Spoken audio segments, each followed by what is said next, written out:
welcome back to Tangential Tie-Ins. I'm Knox. What up, y'all? It's Kiko. And we are finally kicking off season 3 of this show. And we're met with some really good buddies of ours. Mello Yenis and Shonen Shnoody have been on the show a couple of times before across all of our shows. How you guys doing? Thanks for coming back. Amazing, man. Yes. I'm doing Chilling. Yes. I had to get you guys in here for this conversation because I know that this is one that has kind of been cooking for a while now. For those of you who don't know, this is our second show that we started because we review Weekly Shonen Jump normally on our main show, but then when we started that show, we found ourselves going on like tangential ramblings of like other anime related topics, so we just made a whole show out of it. So we'll take a general anime concept or topic and we'll break it down for about an hour and a half. This is the first time that we've done one live. You know what I mean? Like officially done a tie-in episode live, and I think that the tie-in episodes will be live from now on moving forward. So the way that the tie-in episodes work is we'll take that concept, and if it's a character-driven one like today, we'll all create our own personal lists of our favorite or who we consider the best in that subject, and then we'll have a conversation talking about them throughout the course of the stream.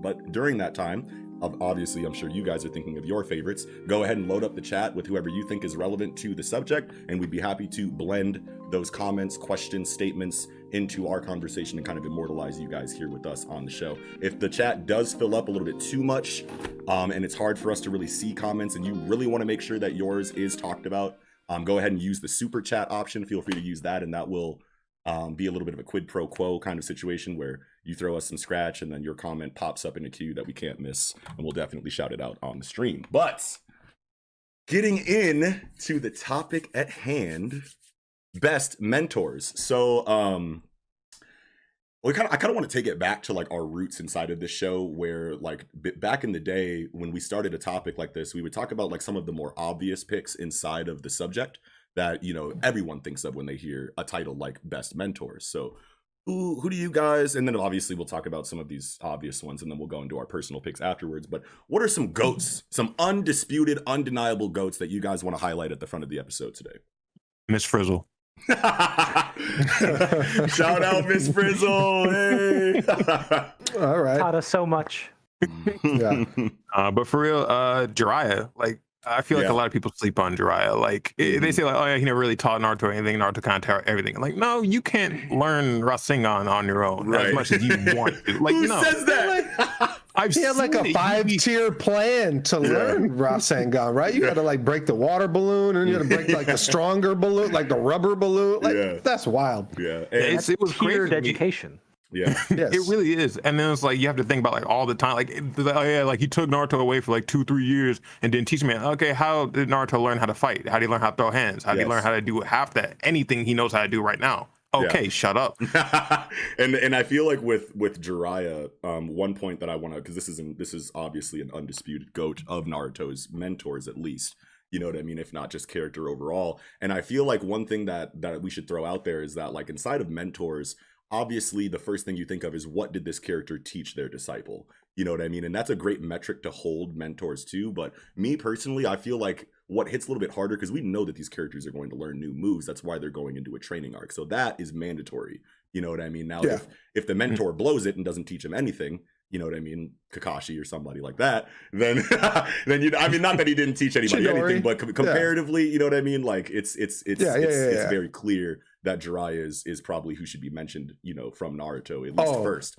You know what I mean? But definitely. But because you got to think that he is also the mentor of the 4th Hokage, and he is also the mentor of Nagato. Like he is the mentor. Like, you know, I mean, other than maybe you could say the 3rd Hokage. The 3rd Hokage is the only one you could say is, I would think, you know, whatever. But like you got it. Jiraiya is definitely the clear choice. Yeah, and my point is, my point is Naruto though, without Jiraiya. You can't have, and that's true because he is that important to Naruto's development, and that's undisputable. Yes. But the point that I'm making is that I feel like what I look for the most in a disciple and student, or a teacher and disciple relationship, is the connection that those characters like have with each other, and like what character work they both receive, and what bonds we see them, you know, achieve and whatnot in their relationship and whatnot. And I feel like that's what defines a mentor above all else.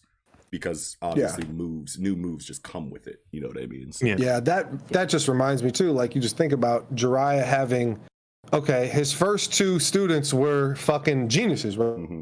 So and fucking 4th Hokage Minato, like were top tier geniuses and didn't really relate to Jiraiya on that level until he got to Naruto, right? Yeah. Because then Naruto and Jiraiya actually mirror each other, right? Like, whereas, you know, like, and that's, it was tight. I remember that was one of the most profound things I felt like Jiraiya ever said to Orochimaru was like, why would I care about Sasuke? Like, what's the fun of training somebody who's already a genius to begin with? It's like, you know, like I much rather take the kid who's got heart, right, over that kid any day of the week.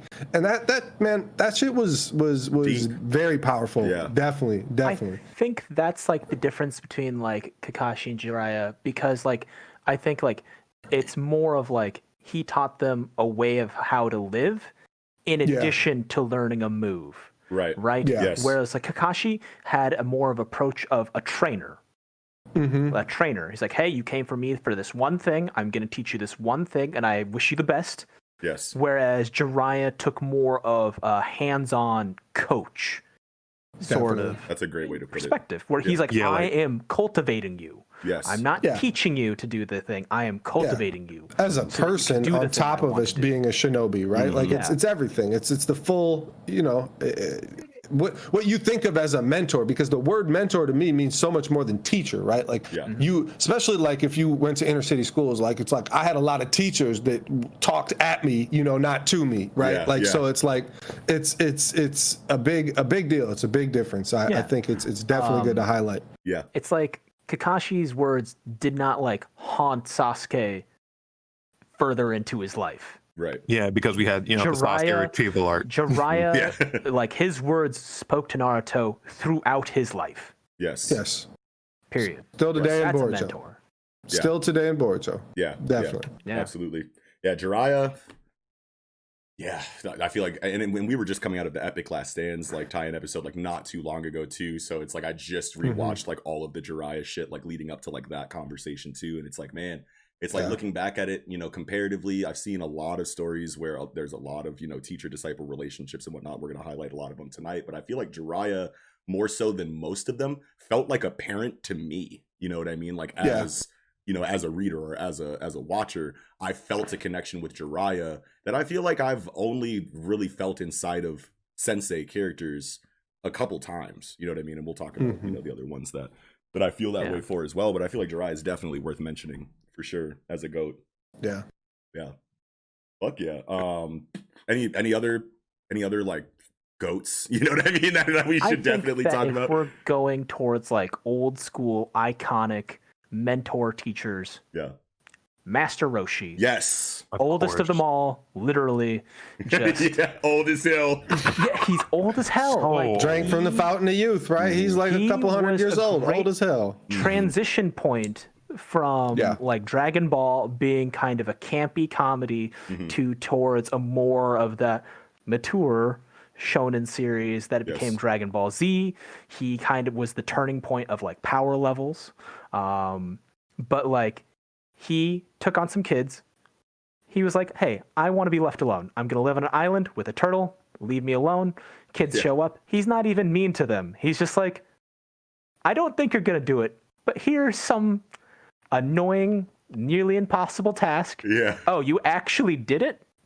Well, man, I have to take care of you now. Like, like there is a level of warmth behind all that, you know, perversion and stuff. There is like that core there. And he's just like, hey, you know what? I will take care of you. I will teach you. And then he realizes, holy crap, these kids got potential. I'm going to shape them up. And he's like, they're starting to get too strong. I'm going to flip it around. I'm going to teach them that there are others out there that are stronger than them. I'm going to disguise myself incognito, whoop their butts. Yes. And just teach them humility. Yeah.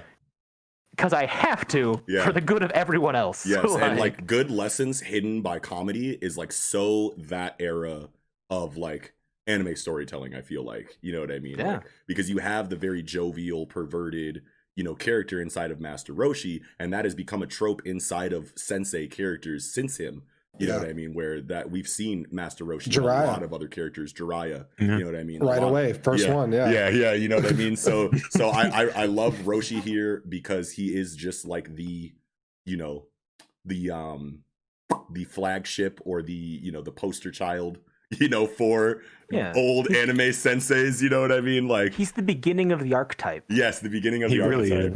He really is. You know what I mean? Yeah. And I love the way he trained the guys too. Just like, you're gonna like, even if it was just like a whole bunch of useless and just tedious like actions, it was so cool. Like, you're gonna wear this 500-pound shell and you're gonna dig up the yard and you're gonna take milk to everybody in like the next 100 square miles of this house. At least it was community service, It's just like, hey, you're gonna be invested in the community if you do nothing else. If you learn nothing else. That was one of the coolest things. That was one of the coolest things about him is like, I feel like Krillin was the one to eventually ask him like, hey man, you just been running us around and shit. Like, are you actually going to teach us martial arts? And Roshi's just like, no, I don't actually really teach martial arts. It's just the training. Like, I just give you how to get swole, basically. Like, like let's get you into fighting shape, and then you guys fight however the fuck you want. You already. Well, and he basically even says, like, you guys already have martial arts training. Like, you got your styles. You just do your own shit. Like, but I'm just going to get you your body where it needs to be, which was always super tight. Another thing, too, that you can't not say about Master Roshi when we're talking about, like, his mentorship is that he also mentored Ox King and Grandpa Gohan, right? Like, so, like, it's like, full circle. Comes around. He's been around forever. And then you see the difference in, like, training or teaching styles between Master Shen and fucking Roshi. So that was a really good time. I mean, that's actually my favorite time in Dragon Ball period is fucking, where Roshi is helping Tien see through Shen's bullshit. Yes. And mentoring Tien. Exactly. And he's mentoring Tien with like tough love, and like Tien's just like, so mad about how Roshi's like talking to him, but he's like, I respect the fuck out of him, and he's just getting to me on this other level that Shen could never get to me on. Like, it was so wild that he was mentoring students that weren't his in ways like in a totally different mentoring way than obviously, Goku, Krillin, and you can't forget that Yamcha got training from him too. Even though it didn't help, obviously. Leave him alone. It's over, man. Come on. But yeah. Like, it's wild that he was able to do that type of mentorship to Tien to break fucking Master Shen's bullshit spell over his mind. So like that's super tight, man. Like it's very deep for the time, like you can see that maybe in newer writings, but at the time I don't think a lot of manga were doing that kind of shit. He definitely left people better off than when he found them. If they were interested in a thing that he actually knew about. Like, he wasn't going to be able to mentor Bulma. Bulma was just light years ahead of him. There was no way he was going to help her at all. This is just, I'm not teaching her. Y'all? Sure. She's teaching me. I've improved my household 1,000 times over because of this person.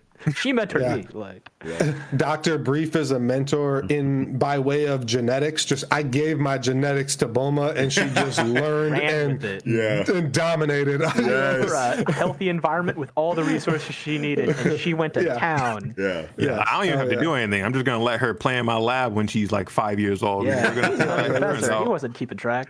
That's all you gotta do, right? Hell yeah. Master Roshi.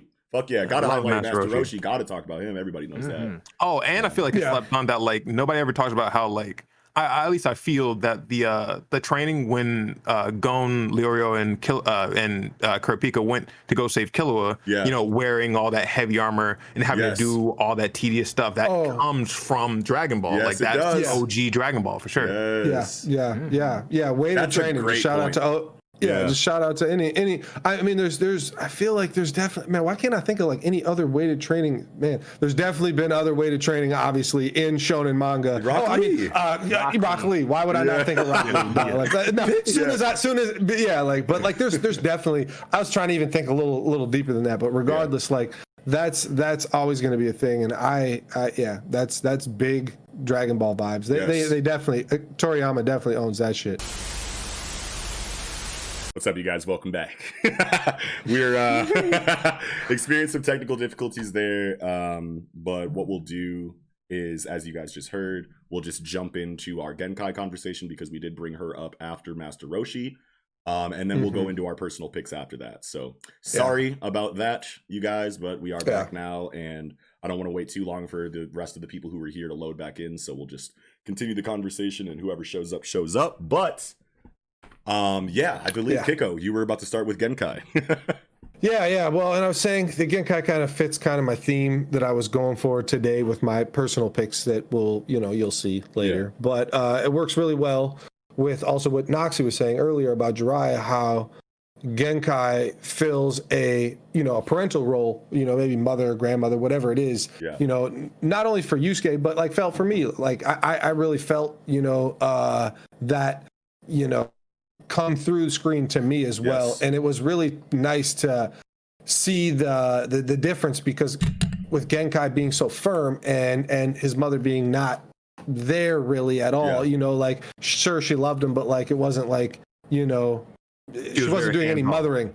There was no like discipline or like organization in his life. He was just a free range kind of feral child.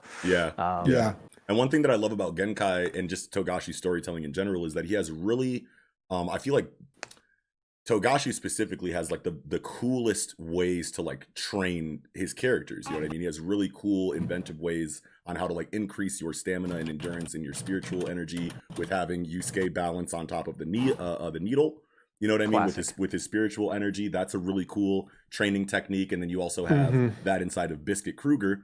You know what I mean? Just to highlight her real quick, because there's a parallel there inside of Gon doing the emission training to shoot the emission, to like lift him up a little bit. I feel like that was specifically copied, callback. I guess, or a callback. From felt like that. Sure. But the reason why I'm bringing this up is because I like how inventive, Togashi's lessons are inside of his mentor and disciple relationships, but also the fact that he does also write that parental character building, bonding aspect of the narrative better than most mangaka that I've seen so far as well. So you get like the best of both worlds, you know what I mean, inside of a mentor with Genkai. Definitely. And like when he tries to leave, she's like, nope, I'm dragging your butt back. Like, you gonna stay with me? We're gonna bond. We're gonna get shit done, and you're gonna grow whether you like it or not. Very tough love. Fantastic, like grandmothering. Like, the very Tiger Mom sort of aspect. Oh my God. There was so many cool times where like she would have to put hands on Yusuke, right? Like in that needle training, segment that you're talking about, where she's just like, hey, you have never put your heart into anything. Like you're always worried about like things not working out. So like you would never like actually put, you're protecting yourself. Like you're being fucking, safe, and you won't ever like give your heart to anything. And then, Yusuke like gets mad and like, tries to like jump off the needle spike and like attack her, and she just after him and just like pow, knocks him down. Like, hey, like all those were super tight too. And like Yusuke trying to like climb the fucking rocks with like the ball and chain on him, and she just and like she that was exactly. That was such a tight fucking scene, Shnoody, where she just like does a shit ton of backflips like off the cliff to like land like right in front of Yusuke. Like just beat him up a little bit. Like I mean, it was chocolate come out. Yeah, it was something that you didn't really see like from it was just different from an old woman, and Genkai was just so tight like that. Like she said that even when she was fighting beautiful Suzuka, whatever it is. Suzuka. The Hisoka prototype. Beautiful. The Hisoka prototype. And she's just like, man, I'm going to use these old wrinkle fists to punch that like makeup right off your face. It's just like, she was so tight with that shit. She like, had the best dialogue all she's the like, time. I know how it's going to hurt. Yeah. I know how to make this hurt. Yes. Any time that Genkai said words, it was always just so lit. You know what I mean? She was really such a brilliant character. One of the best characters Togashi's ever written, in my opinion. And she always had a comeback for whatever Yusuke always had a cold-blooded comeback, ruthless comeback. What you mean? Yep. Just forget I know more than you in every area. In every situation, I know more than you. I'm stronger, faster, and wittier than you. They Sit built me down better. And finish your training before I'm done. Definitely. Should we go into personal picks, you guys? You're going to be a genius talker when I'm done with you. Should we go into personal picks? Hell yeah. You guys think that we said enough about like Genkai and like Roshi and Jiraiya? I think that was a good little initial conversation.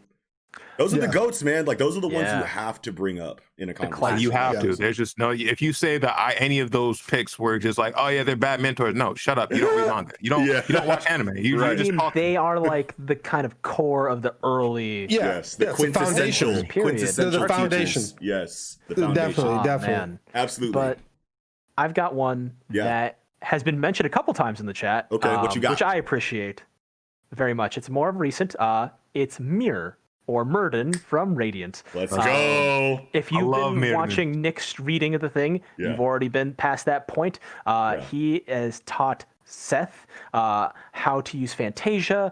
He is like he is Merlin, a pixie that enters in the Fantasia, and I chose him because he is very similar to Yoda in the manga, where he is a figure that takes in a young man who is full of anger, frustration, self-loathing, and teaches him how to conquer at least a part of his like internal strife and like really illuminate a mysterious force element that is integral to the story and like kind of illuminates the whole thing. Like Yoda does that with the Force, helps love this parallel, Luke face his anger. Like Mir does that with Seth. Like the part for me that really cemented it was when he was like my favorite part was like the training segment where he's like, you are fighting against things. You are struggling against things. You're trying to fight everything with your muscles. You're pushing against the wind. You're pushing against your own weight. You're pushing against the rock ground that you walk on. You're not flowing with the world. You're resisting the world. And that's why you can't catch up with me. Be one with the world. Relax. Listen. Get away from his biggest weakness, which is kind of more of an internalized self-centeredness. Like he's a very internal, very absorbed character. Like it's not like a huge flaw, it's not crippling, but it's like how he views the world. He's a very internal, I'm seeing the world from my point of view, and dealing with that. And the part that I thought was the most beautiful, really elegant, was when he shows how Fantasia is not only this thing that is destructive, not only like just it's a way to attack, it can be used to grow things, to create things, that it can cultivate things. You can grow trees, you can make mountains, you can make things. It's creative, not only a destructive force. And like you could see like the wheels turning in Seth's head. You know, his old schema of like his move, Skull Blast, right? It's a very aggressive, very destructive, very evil sounding name. Skull Poke. Yeah, like he does Skull Blast, Skull Poke, Skull Kick. I think he has another skull move after that. Yeah, and he has all these destructive attacks where he's just throwing Fantasia at people. And it's just like, there's another way. And you can see how he's like, hey, it's not just bad, because all his life he's heard like, oh, it's bad, it's this, it's that, Yeah. And then he's like, hey, it can be anything. It's imagination. You just have to tap into it. And it can be what you want it to be. You don't have to be evil. You can be good. You can be creative. You don't have to be destructive. What you choose to be. And that was like a very cathartic thing that like eased his sense of self-loathing. Especially for like a pariah protagonist. Hell yeah. It's like Mir just came in and said like, you're not destructive. You're just ignorant. And I'm just going to teach you. That's such a good way to put it. Oh my God, you just don't know what you're doing with all of this power that you have, and therefore it's leaking out in ways that are less favorable for you. But obviously you get control over it, and then you can bring it into a more manageable space. And I just think that that's a great way, because until Mir explained it that way, I didn't even really think about how Set would be able to control, his berserker kind of like state. Like you can kind of like think when you see something like that, like it'll be really cool once the MC eventually like learns how to control that. But I didn't think that something like that would be taught by another character completely removed by Set. I thought that would just be something that was personal for Set that he would have to figure out on his own over time, because it was so, personal to him as an ability, that I didn't think Mir or that Fantasia was that interwoven into the entire planet the way that it is. You know what I mean? And that was a great eye-opening experience. It was eye-opening, it was world building, it was character building, it was literally everything. you want in a teacher-disciple relationship, in my opinion. I got a question. Mirrodin is from like Arthurian legend, like that's like the base, like from So like, is there a lot of like Arthurian named characters in Radiant? I don't know about named characters, but it does feel very Arthurian. Yes. Sure. They have very much like knights and church and like like in that particular arc, there are knights called Mordred. And like if you go with old school Arthurian knights, Mordred is the brother of Morgan Le Fay. Yeah.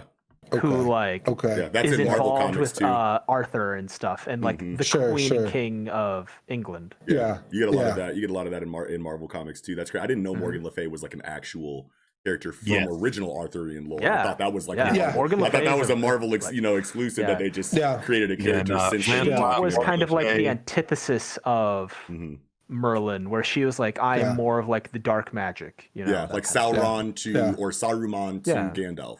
A peer that saw a world in a different way. That's nerd. Hey, shut up, Shnoody. Just hating. Hell yeah, but like, it's funny because obviously I play Smite. There's an item called Mirrodin Staff. And Arthurian. There's Merlin and Arthur in Smite, but like it's like soon as you say that, it's just like. I know what this is. Well, and Radiant's like definitely high on something that I need to read. Like I really want to read it. I mean, and I've been watching Nick's streams, of course, too. But like that's other than that, it's like I feel like I need to go to sports manga. Like those are like my that's the next one. Got to do Slam Dunk. Need you on Slam Dunk. Slam Dunk is I mean, in a way, and the arc where Mirrodin appears is beautiful. Like I love every second of that arc. It's so amazing. Fantastic arc. Yeah, absolutely. Better than Rumbletown. I didn't think I'd be able to say it so soon. It's definitely better than Rumbletown. I liked that Mir was trying to like his wife asks him, why are you even training this kid? And Mir is just like, you tried to teach me to not hate humanity. I'm taking what you taught me and trying to apply it. Come on. Don't call me out like that. Don't call me out like that. Like I'm just trying to, make do with the best lessons that I learned. And pass it on to a new generation, because like his whole arc is like, I might not have another generation. Like if my world and kind of people end, I still at least want successors of our ideals at least. And it's heavy. Super heavy. And it's super heavy. Yeah, man. No it really tugs on your heart. It does. It does. Valente can write his ass off. He knows exactly what to do with every character in his story, and especially inside of a mentor role like Mir, where you have a character like Alma, who was the first teacher of Set, obviously, and then you, just like One Piece, we just follow different, just like Naruto, we follow different mentors throughout the life of the main character. And you have Alma into Yaga, and then you have Yaga into Mir, and it's just the perfect people that Set was supposed to meet to make sure that he can accomplish his goals. And it doesn't feel like these are just characters that were written to progress Seth. It feels very organic, like this was very natural and how it was supposed to be. Nothing ever feels shoehorned in this series. And I feel like training arcs can definitely feel shoehorned a lot inside of it, especially shonen manga. And I feel like if you can write that and blend that in cohesively with the rest of your narrative, then you're doing it right. You know what I mean? But the training arc with Mir was, in essence, elegance and flow. And he wrote it with elegance and flow, like just like Fantasia. And Hustle. It was smooth. I wasn't even expecting a training montage halfway through that. And then it came and it didn't feel weird, and you're like, "Holy shit, what's going on here?" You know what I mean? It was an eye-opening experience. It was great. It wasn't even like a training arc. It was just like, like you said, it was a montage. It's time for you to learn. It's so beautiful. It's like if you're willing, you can learn. Yes. And he's like, okay, and he's like. And we've got time. Because they're in like a hyperbolic time chamber or whatever in the Fantasia space. Yeah, dude, that's so brilliant. Absolutely. I think that's about good for Mir, though. Great pick, Mello. Great pick, chat. Love that pick. I really do. Out there. Top absolutely. Mentor of Peak. my list. Love it. Who's next? I think I'll go next. Please do. You got Shnoody. And we already talked about her briefly a little bit earlier, but Biscuit Kruger. Yes, bro. I love Biscuit so much. Like when she's just following Gon and Killua, just saying like, okay, what can these kids do? You probably shouldn't be here because you're 12. Right. And then she pulls up on him like, okay, so you two have no idea what you're doing.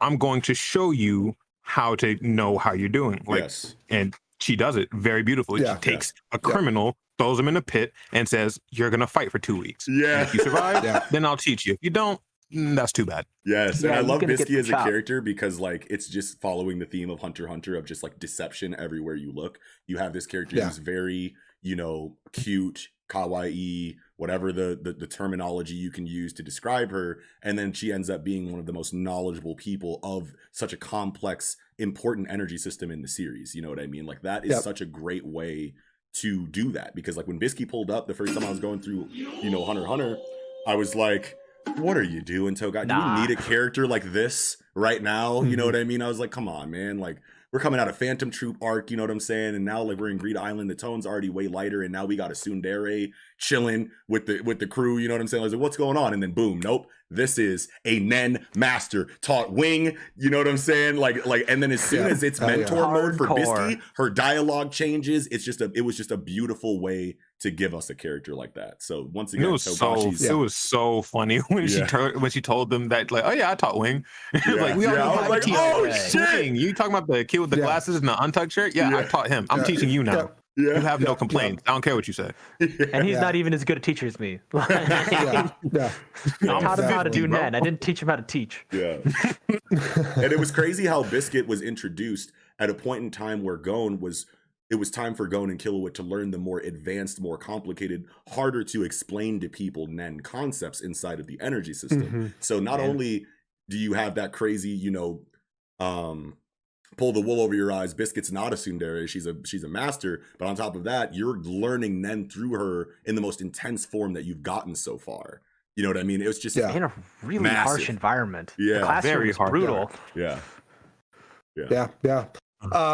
I actually had Biscuit on my list as well. Nice. It's hard not to because like I know. She's like Knox said, it's like it's out of left. It's just out of left field. It's like you just did not think she was going to be a mentor character when she's introduced, right? Like or the kind of mentor she was going to end up being once you found out she was one. You know what I mean? Yeah. Exactly. And it's just like the way she used Greed Island to teach them so much, and it was just like, I mean, it's Togashi's perfect planning, obviously, to give Wing the base 4 principles of Nen, and then Bisky to teach the advanced techniques. You got all your shoes and rios and gyos and all that shit, right? Like it was perfectly executed in my opinion, just because the video game setting, it just really went hand to hand really well. It's like, because you're training right, because like in a video game that's what you're doing, right? You're progressing the whole time. You're just training essentially until you go do the bosses. Exactly. It's just like a anime. Exactly. It works so well, and it's just like I remember them having to dig through you got to dig all the way to Masudor, through fucking mountains, and you need to have shoe on your shovel, otherwise your shovel will break. Yes, exactly. That was so tight, man. That was a great Togashi's ingenuity in training arcs. He has really cool ways to teach people the energy system in his story, and that comes with knowing your energy system that well. Definitely. You know what I mean? Exactly. That's what I'm gonna say. It's it's knowing your energy system, and it's just wild how good some mangaka's planning. I mean, obviously it's the top tier mangaka's planning. It's it just feels right, that you got this information at this time, and for the way for Togashi to deliver Nen to you, right? Because this is the most overbearing, most complex energy system there is, really, in anime and manga. I mean, I don't know of anyone where you can literally sit and you can go back and forth with somebody and say, hey, I think this would happen. They say, well, no, what about this application of Nen here? And it's okay, well, I think they would use this. It's you can totally go back and forth and go through a Nen fight in your mind between two characters. Yes. That would just like make before they even sense. fight, because of how well we Yes. as readers understand the energy system, Yes. because of how well Togashi explained it to us. So now, Yes. before characters even interact, we can go, okay, this is his Nen ability, this is everything it can do. Yeah. Naturally, its counters would be something like this. Does the enemy have anything like Yes. that? We have these kind of conversations in our mind before the conflict even starts, because the energy system allows that. Yeah. It's And my funny point how basically- he's trained us to do this little quick mental calculus of like, Yeah. Yeah. are they gonna like pop off, or are Yeah. they like, you know, hidden tiger, you know, like. Yeah, well, and basically even my point to focus on the energy system in general is because of how, you know, complex that it is. So like you could see it easy to fumble on the delivery on that, right? Like the way Togashi has continuously given us, you know, the exposition, you know, it's inclining throughout the story. Like you're getting it more and more complex. The new, you know, just we need to introduce these factors of this energy system at this time. Like it just flowed so perfect, and like Bisky just does it exactly. Bisky owned that entire point well. that you just made. Like Bisky encapsulates all of the points that you just made in her character, and like that for an energy system as deep as Nen, for an energy system as important to the overall narrative as Nen, and then you have the one character that embodies that understanding of that energy system in her character, and it's like, how is that not one of the best mentors ever? Just off of data like that. Rock solid foundation. Yeah, and it was go ahead, Shnoody. No, yeah, Shnoody, it's you. Yeah. But like it was so cool because like beyond just the energy system, she taught him how to fight a specific nin user, which is probably one of the hardest things that you could probably do. Yes. To anybody. Oh my God, that's a great You can't just point. like walk up on somebody and tell them like, hey, this is how you fight Hisoka, because you're probably gonna lose. She was like, no, here's how we're gonna practice how you're gonna fight Genthru. You're gonna lose, but I'm gonna teach you how to not get your tail whooped so easily. The second I grab you, turn on your go. The second I grab you, turn on your go. If you don't win, then I'm just gonna hit you. Oh my God.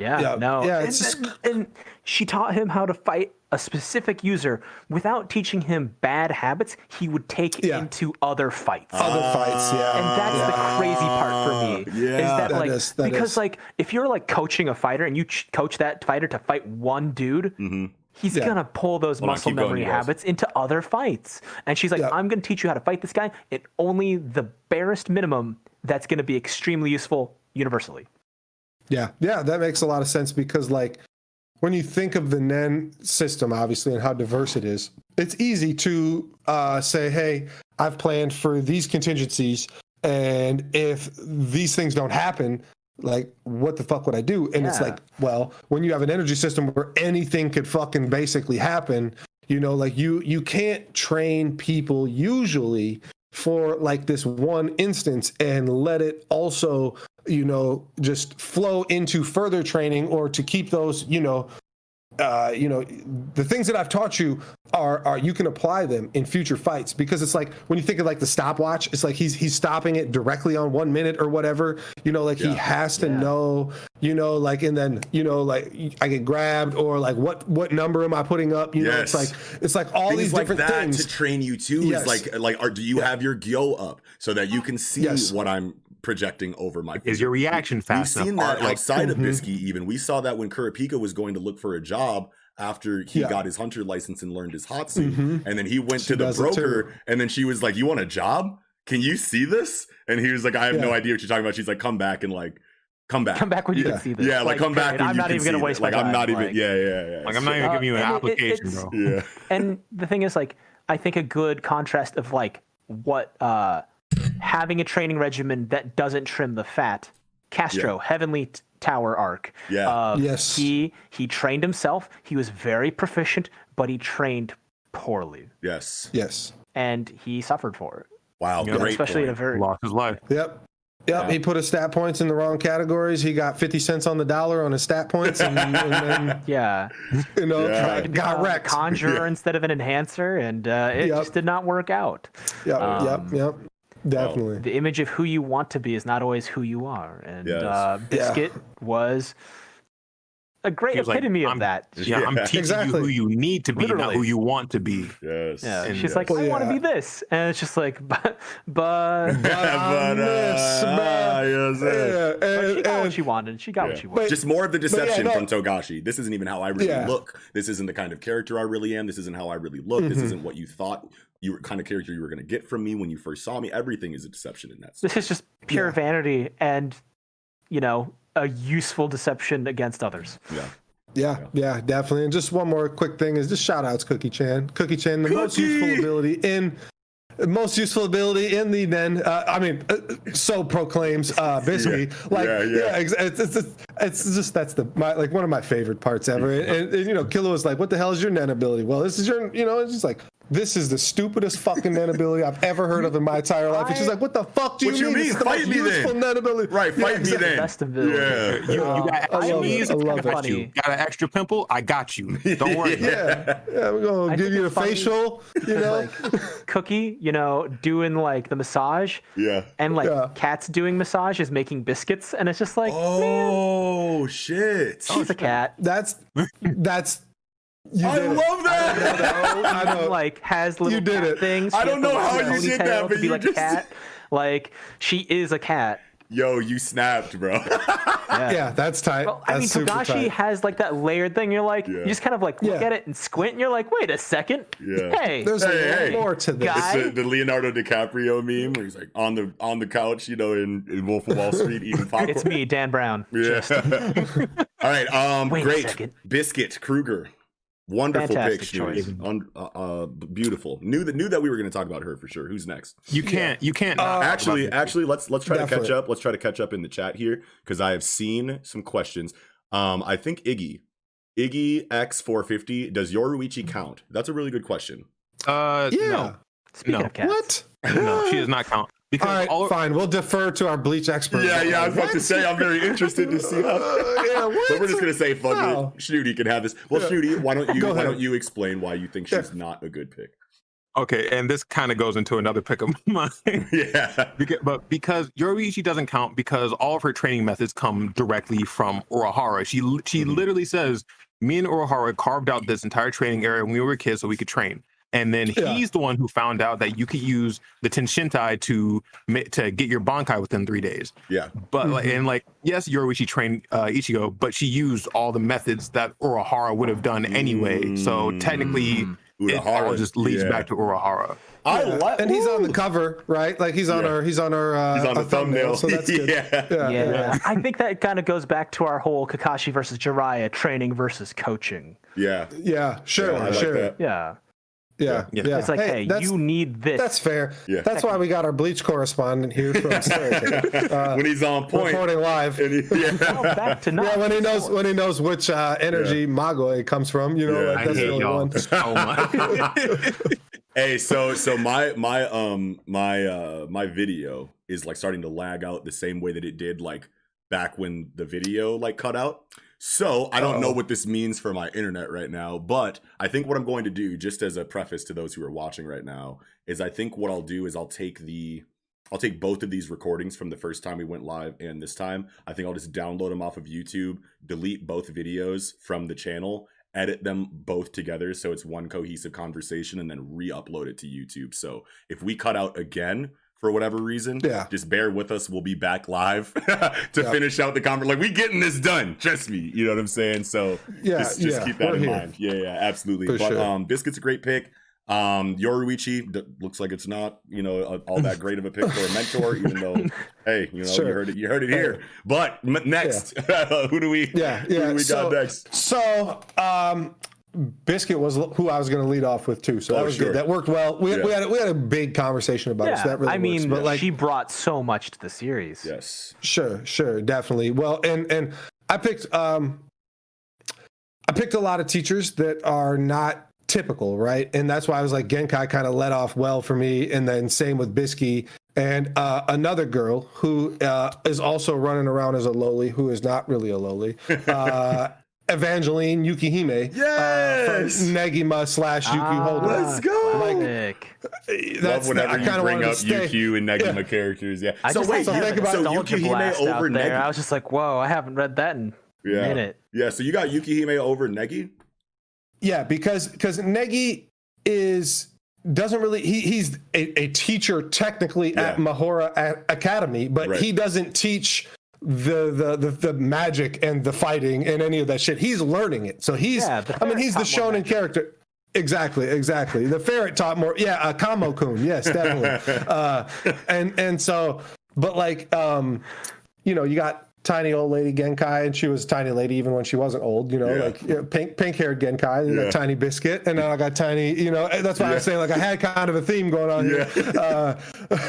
But yeah, so Evangeline does most of her mentorship in Negima. She definitely still does it in UQ. UQ is a little different. She's a little hardened, a little bit more colder, and it's a little bit more like tough love mentorship in UQ Holder, where like back in Negima, it starts that way, but you actually get to see her warm up, and that's what's really good, because it's like, okay, she's training Negi in a lot of things, but her and Negi's training is mostly magic related, but she's gonna train Asuna, she's gonna train fucking it's so many people. It's Setsuna, fucking it's Kaede. Like she's really training pretty much her whole class, even though like she's not the teacher, right? Like she's supposed to be a classmate there. So I mean, it's that's the best part about it too, because it's like there's so many different levels of mentorship she gives. It's like a lot of these people like already are masters in their fighting styles, and like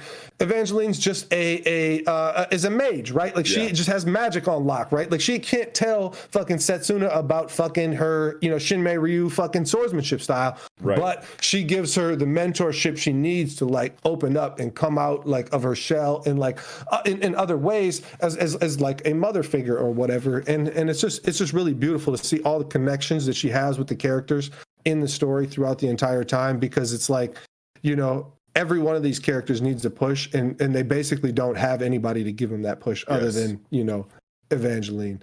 So yeah, I love that. Huge pick. Huge now, pick. I was introduced to Evangeline obviously through UQ Holder, because you found UQ Holder and you were like, "Yo, I'm reading this. It's super lit." I started reading it. It was great right from the bat. Yukihime and Tauta were like the teacher disciple, relationship inside of that series. And then you found out that UQ Holder was the sequel to Negima through, I think, your sister, and then you went back through and read Negima and got all of the context. But when I was introduced to Yukihime, I was like so like enamored by like her dynamic in the story. I don't think I had ever seen a character design and like background like that we get fleshed out through Yuki Holder, and I knew that there was more to it. Old soul aesthetic. Like I was like it was kind of like it felt a lot, even though and this is before I knew that Negima was the series before, but like me and Kiko have said on the show before, when we're talking about Dragon Ball and Dragon Ball Z, we got introduced to Dragon Ball Z first, but knew that there was a story beforehand that we felt like we didn't really get. And I got that feeling in UQ Holder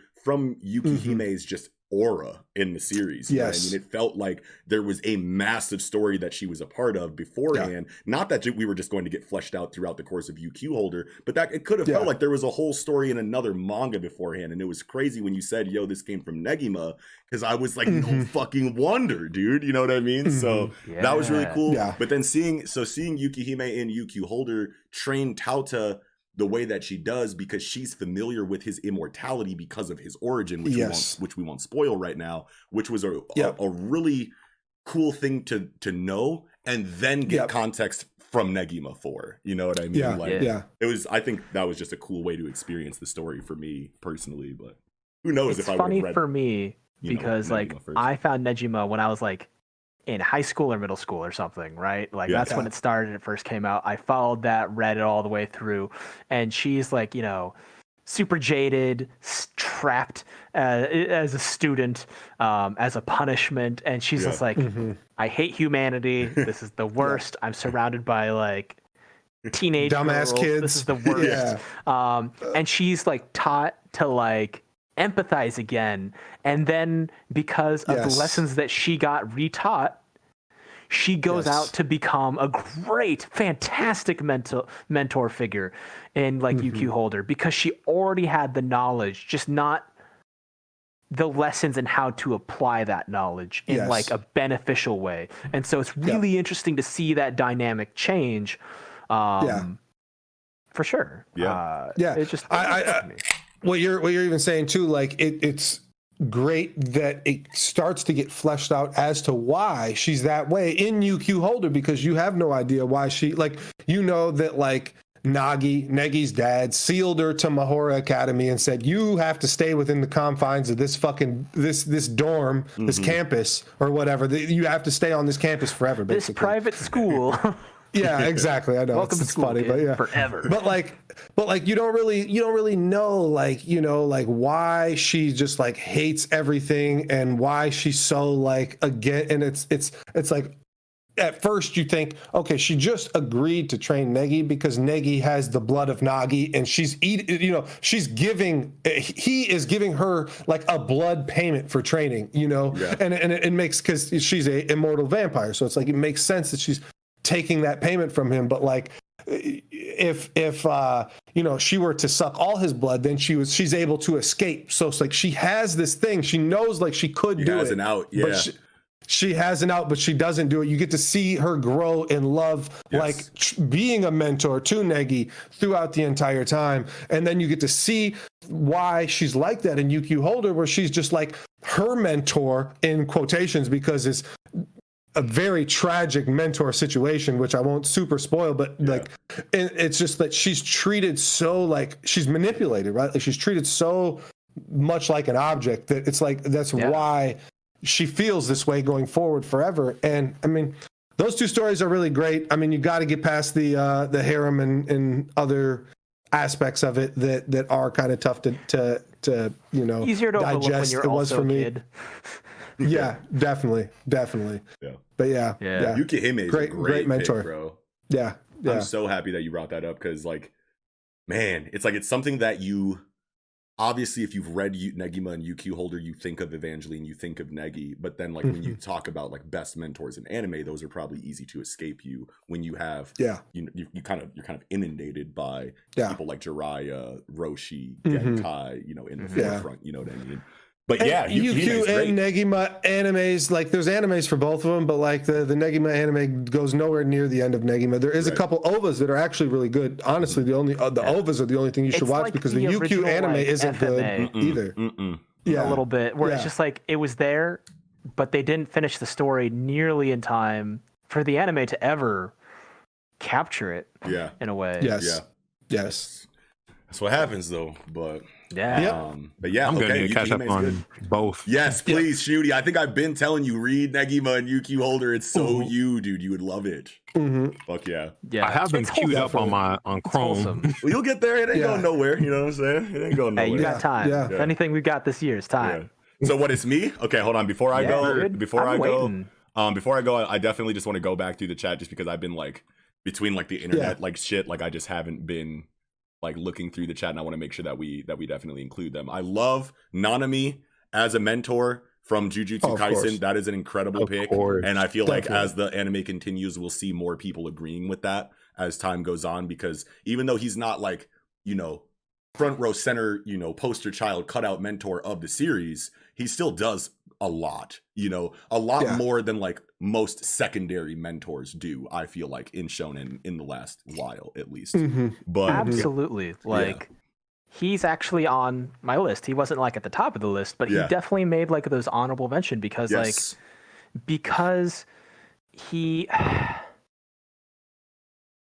still believe strongly in that, like, you know, we have teachers, we don't always have mentors. And it's just, it doesn't even have to be a figure of authority. But if someone gives you advice through a hard part of your life and you're able to like hold on to that for the rest of your life, or even like just a hard part of your life, not even your whole life, but it can get you through, and you can think back and them like, hey man, they really helped me out. That's enough to be a mentor for me. And I think what's great about Nanami is that he took an approach, like it wasn't a character that felt like they had a responsibility inside of teaching Yuji. You know what I mean? Like at first, he was very, I'm just a guy who's here, who knows more than you, and I'm around you. So the things that I say are just naturally going to teach you more things about this profession.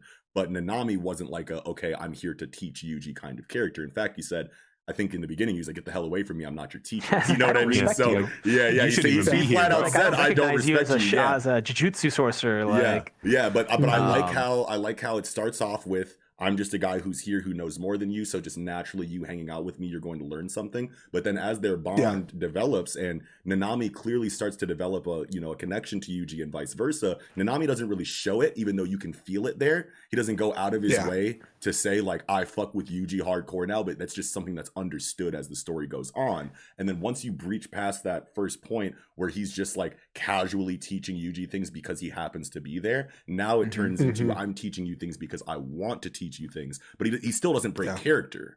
He's still Nanami. You can just feel that shift, even though it's not specifically focused on that. Now he's like, all right, I am Yuji's teacher now, and I want to be. You know what I mean? My favorite moment was when they're talking in the aftermath of the Junpei arc, and he's like, I need every death to be meaningful. I need to save everybody, or at least give them a good death, and it just means so much to him. And like Nanami is like, he's the character of a sorcerer who is kind and generous of spirit and does exorcisms as a job for no real benefit, for no self-aggrandizement, because to him, it's the lesser of two evils. Yes. He could be making money for people, or he could be helping people and getting like sincere thanks from like a bakery girl or something like that. And that was enough for him to go back. And he's the epitome of a pure sorcerer, like a pure of heart sorcerer. And he recognized that in Yuji, and that's when he started recognizing him. He's like, you have values that I value, which is a rare in the jujutsu world. Yes. Like Meimei, a guy's begging for his life to surrendering, and she's like, will you sparing you benefit me? And if he didn't even answer right away. And she's like, all right, well, nope, murked, gone, splat, goodbye, next, moving on. Like there's a coldness in the jujutsu world, and I think that Nanami was kind of that warm moral compass, and his praise was subtle. Because he never said, because he first says, I don't recognize you as a sorcerer. And then after the point where the kid's like, I want the deaths to be meaningful, he's like, hey, that's just the price we sorcerers have to pay. Is witnessing all that death. And the advice that he gives him is like, hey, live and die without regrets. Trying to think of like the best death for somebody is pointless. Just save whoever you're going to save, either because you want to or because your job tells you to. Just do your best and just do the job, or do it for yourself. You know what I mean? Like he even tells Yuji like, like that way of thinking is pretty suicidal, but I do respect it. That's a cold line. He's like, hey, by the way, he's like, don't be too hung up on it, because you might not mean to. I know you mean well. But if you try to like deal with all these deaths and have regrets, you're gonna curse people. Right. Let the survivors be. You've been cursed by people who have died with regrets. And I don't want you to pass that on. You're a good kid. You don't need to pass that on. And that was just like, damn. I like Morning Rain's comment. He said, bro, even Mahito learned from Nanami. Yeah, dude, Nanami was just like the low-key GOAT mentor that was never highlighted and never meant to be touted or proclaimed as a great teacher inside of this series. He just ended up being one. And I love how... By virtue of his character. By virtue of his character, and obviously the way that Akutami Gege placed him in the story to do the things that he did. You know what I mean? But just the fact that Nanami, I think, is on record Akutami Gege's favorite character in the series, because I think the way that they put it was that Nanami was the character that they came up with entirely from scratch, entirely from their imagination with no references to anybody else. I think is what Gege said about it. Don't quote me on that, but I remember seeing, an interview of some kind in like in the extras of a volume, that Nanami or something like that was Gege's favorite character. I just love Nanami. Thank you. Hey Zuko here. So much. Hey Zuko here. Thank you for shouting out Nanami. Absolutely. So definitely. It's me.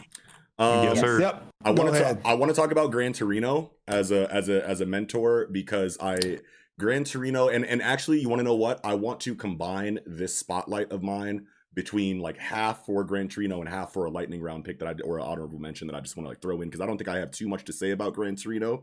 But I mean, we'll see how the conversation goes, honestly. But anyway, sure.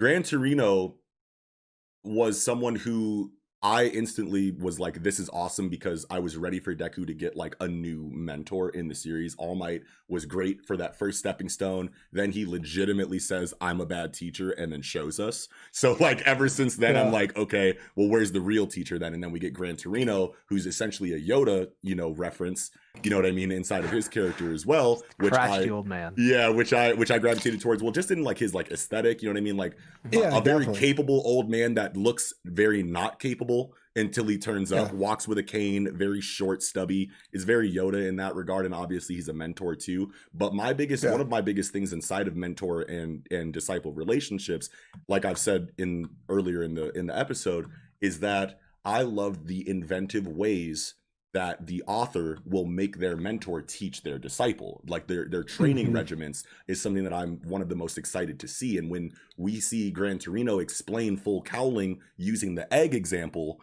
that's when the egg in the microwave, that's when I was like, this feels like Genkai and Genkai and Yusuke. This feels like Bisky and Gon. That's what I'm here for, apart from, seeing how those relationships grow. Inside of the actual teaching aspect, I love how inventive and creative authors can get with the training regiments, and Gran Torino knocked that out of the park for me. So, he related it to a high school kid's level, right?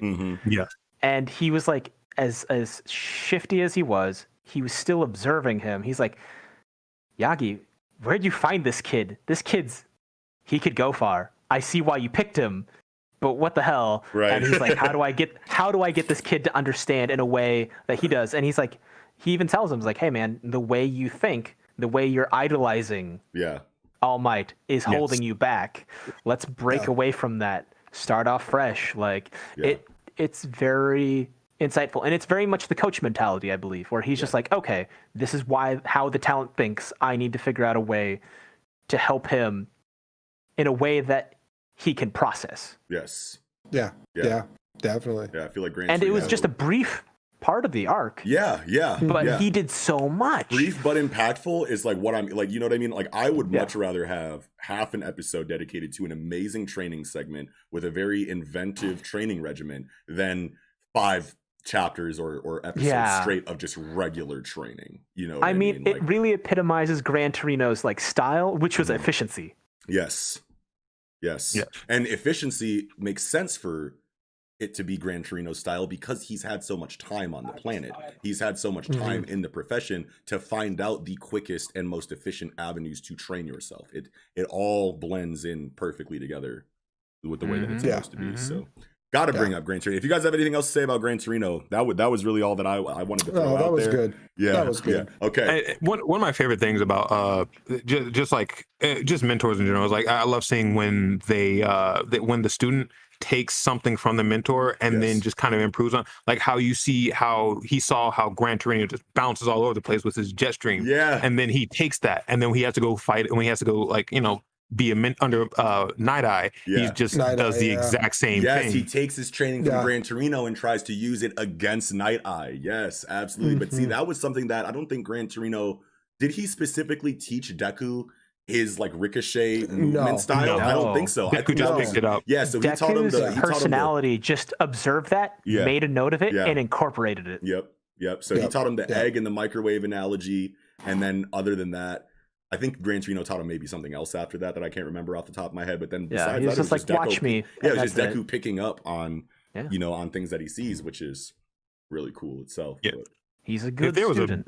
If there was a best student episode, Deku would definitely be on. Deku top of class. Yes. Okay, well that was me. I was Gran Torino. I don't know who's next, but I do want to peek at the chat real quick. For you sports manga folks, Kamigawa is coming up quite a bit. Oh, Kamigawa from Haikyuu?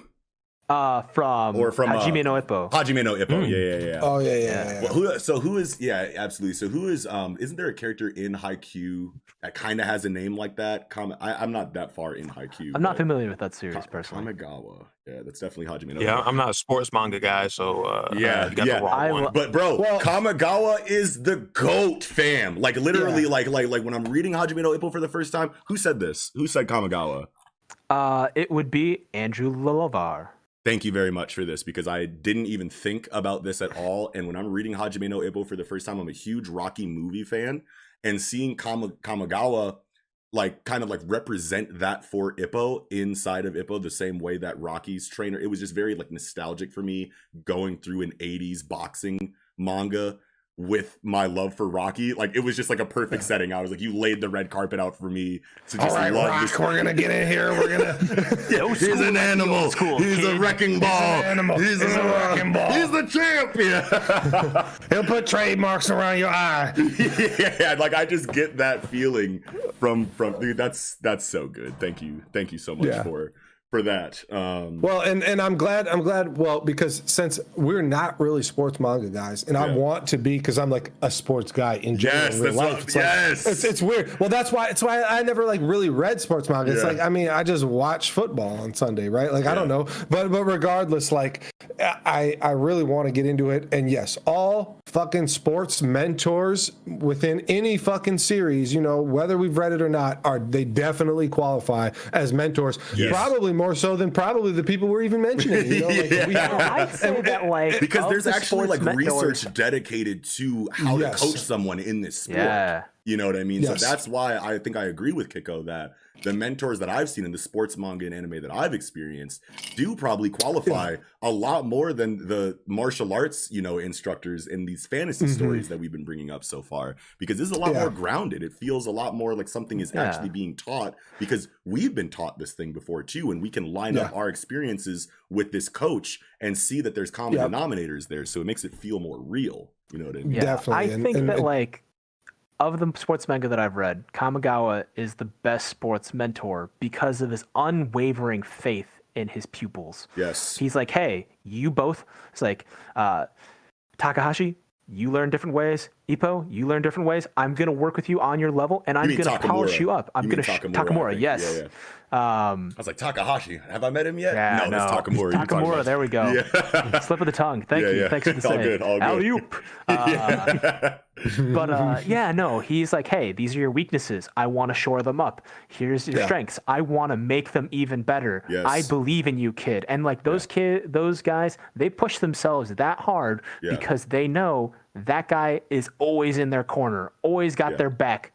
Like, even special moments dedicated to that. The 5-star on the back before they go out is always so hype. He always slaps him on the back before the first round. And see, like, the thing about Kamigawa is like, when he's especially in the beginning, when he's teaching Ippo and you start seeing what kind of a character and mentor he is, like, you can see that the things that he suggests to Takamura, the things that he suggests to Ippo, are things that come from his experience as a coach and a boxer. It's not just like, now you can do this in a couple ways. You can either go, my experience as a boxer and a coach allows me to teach whoever, just regardless of how unique their fighting style is. And Kamigawa shows us that too. But more so than that, I feel like he shows his experience and going, I've seen so many boxers in my time that although you might be an entirely new case that I've ever seen before, there are still little things about your style that I've seen in my, you know, menagerie and my, you know, huge, you know, Rolodex of boxing experience that I can go, okay, boom, boom, boom, boom. Here's what I need to teach you based on that, even though you're an entirely unique case. And I think that's, and I he think builds that up if you trust. can translate that is just beautiful. As much as muscle as he builds up on those boys, he builds up trust, and it pays off. Yes. Period. Yes. Absolutely. Love Kamigawa. Thank you. Who was that? Andrew Lolavar. Yeah. Brilliant. Brilliant. All right, who's next? For real and for true, who's next? I think it's Mello. All right. Yeah, Mello, go. Yes. So one of the mentors, I wanted to choose some kind of off-the-wall mentors. I would like to put up a Serpa from Golden Kamui.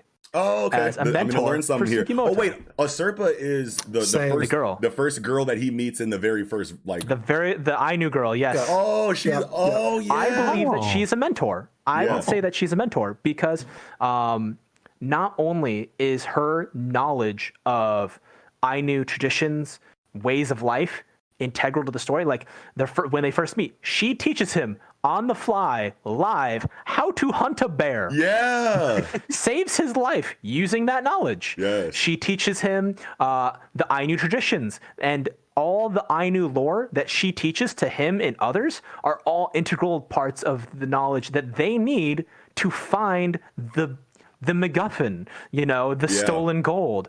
Everyone's looking for it, and they wouldn't know it unless they were taught anything about the Ainu, which is obscure, and they were minorities, so they were kind of ignored by everybody. They were kind of left to the wayside for a lot of people, and so she is a cultural mentor, teacher to them. And on a personal level, I think she's a mentor to Sugimoto because she taught him how to live again as a living man and enjoy life once again. Because he fights with no regard to himself, because in his mind, he's already dead. He fights because of built-in survival instinct, and that's really about it. He lives for the dead. He lives to fulfill the promises to dead people. Yeah. He doesn't live even for though I've himself. only read one volume of Golden Kamui, I feel like I can feel everything that you're talking about inside of just what I've seen in the relationship with Sugimoto and Asurpa that I've known so far in one volume. I feel like that what you're saying extends. Yeah. She teaches him how to enjoy things, and as simple as food.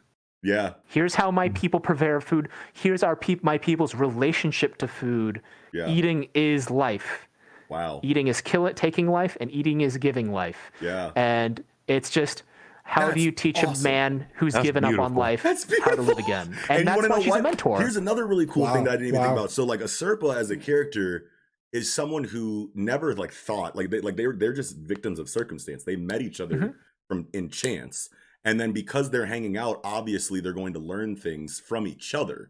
But obviously Asurpa knows more in this Ainu situation and has more to show Sugimoto in regard to what they're actually experiencing in the moment. So even though she's probably learning things from Sugimoto at the same time, Sugimoto is learning more from Asurpa at least in the part of the story that I've read, than she could learn from him. You know what I mean? So that definitely puts her in that mentor role. But what's cool is that they're victims of circumstance. So they met by chance, and then Sugimoto learns from Asurpa just because she has an entirely different lifestyle and culture that he's not aware of. It's not like, I'm going to teach you something. It's not like you're going to be my disciple. It's we're just hanging out, and I'm just going to talk about my life, which teaches you things that gets you through the next conflict. Because that's a really cool way to establish a mentor in a series. And I think it's great because she's younger. It totally inverts the normal stereotype of mentors being more experienced or older or jaded, and they have to realize that there is potential that is worth cultivating. No, it's just that's beautiful. You can learn from anybody.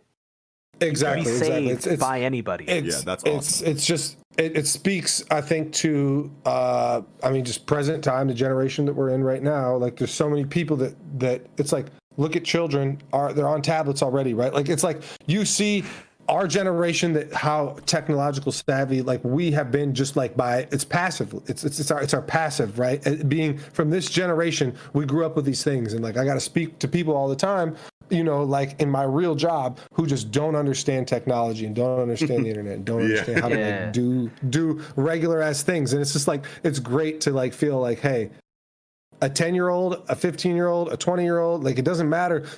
You can learn something from anybody, from any one of them, any age, any walk of life, anywhere. You can always learn something from somebody. And that's a beautiful message. Yes. A phrase I learned from one of my old landladies. She said, at any age, at any stage, life's hard. It's going to teach you something. Period. Nice. And I was great. Thank you. Here's my rent check, landlady. by the way. Yeah. Thanks. Cool. I will take a mint on my way out. Yeah. Dude, Asurpa. Love that. I love that, dude. That's really good. Great love that. That was Golden Kamui fans that may be watching, let us know how you feel about that. Is that something that you guys thought of before in her character of Asurpa? Is that something that you would have gone to as a Golden Kamui fan? That's something I'm really curious of.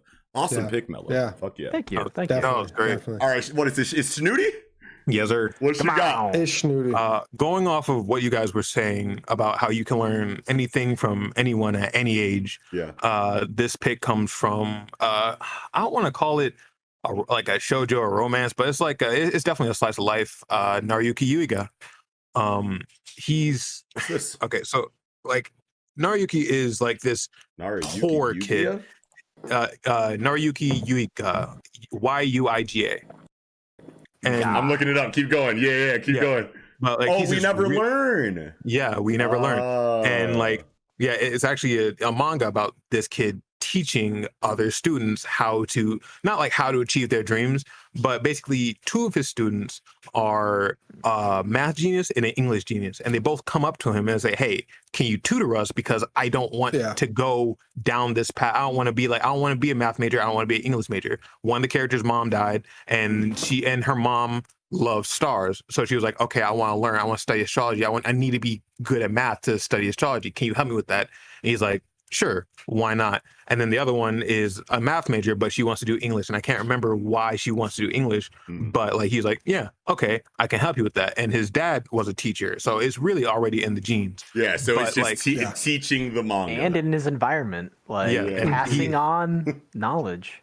And throughout the series, it's beautiful, because you see him go from like, yeah, I'm good at teaching people how to do things, and I'm good at like learning stuff, but I want to get a job to where I can make a lot of money so I can provide for my family, because we're so broke.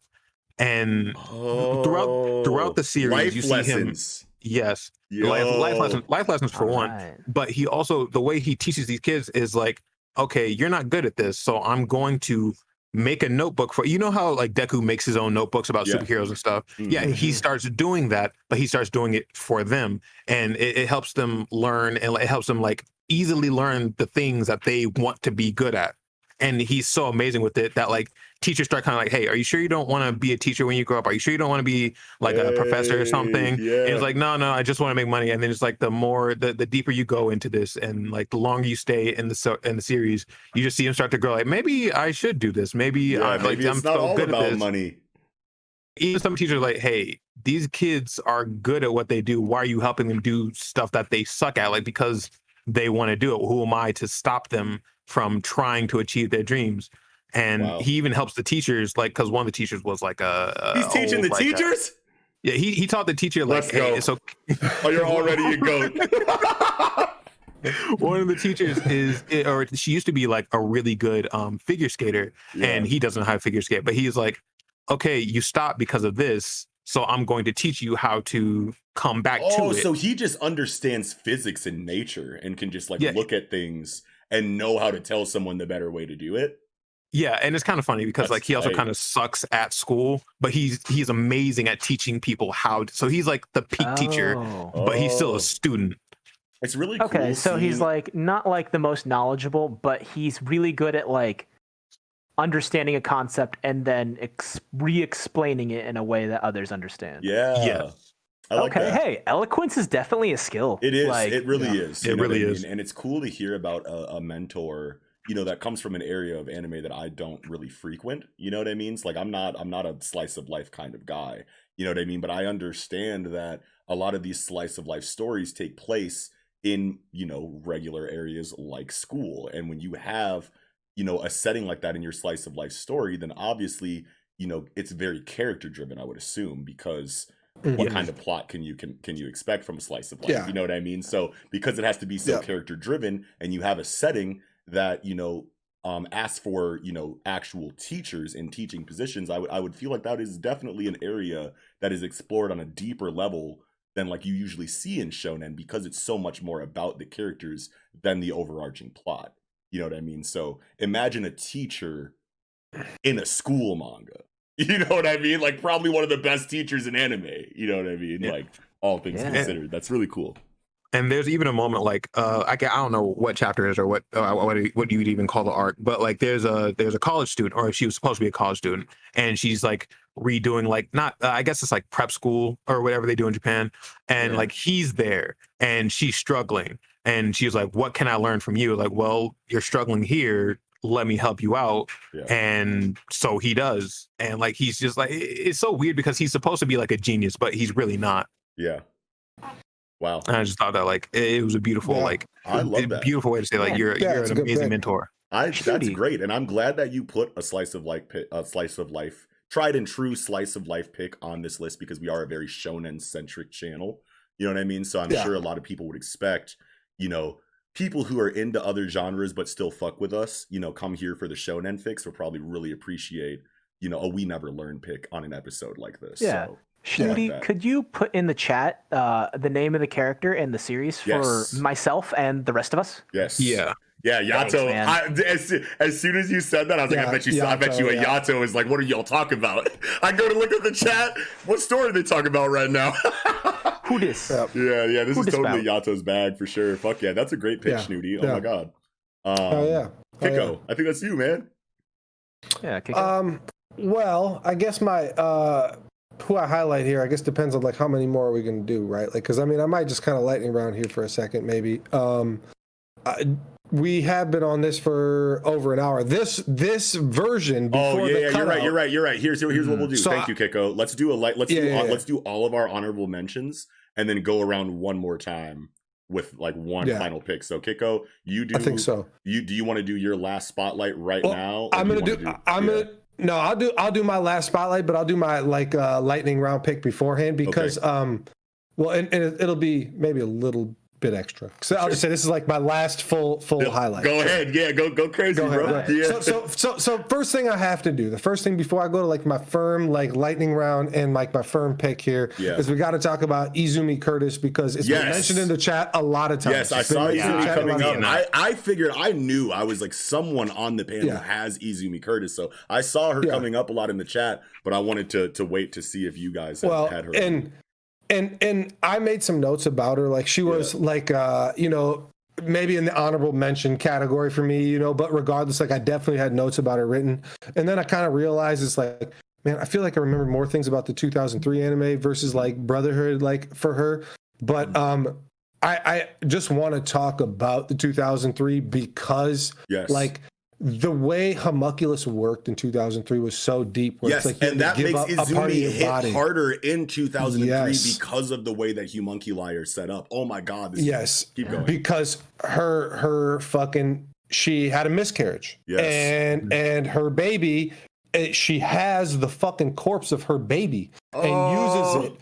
She uses it for a human transmutation to bring back her baby's life. She wants to bring her baby back. And like, so the way that the 2003 anime works is that you are, for equal exchange, you need to give something part of your body, and it takes all of her reproductive organs, like totally gives her like a hysterectomy basically, and rips out her whole uterus and shit to make this baby come back to life. Like, and so like I love that part about like 2003 like was so deep, is like what people had to give for the human transmutations. That was the best filler we ever got in anime. Exactly. It's like the best filler of all time. The best filler of all time. It's like Scar's brother had to give his reproductive organs for a man, which you had like a male and female reproductive organs getting taken because and it makes so much more sense too for Scar's brother because he creates lust, because it's like, okay, our reproductive organs as a man maybe or whatever you know revolve around lust a little bit more so than a woman's. There's a nurture, right, because of you know just how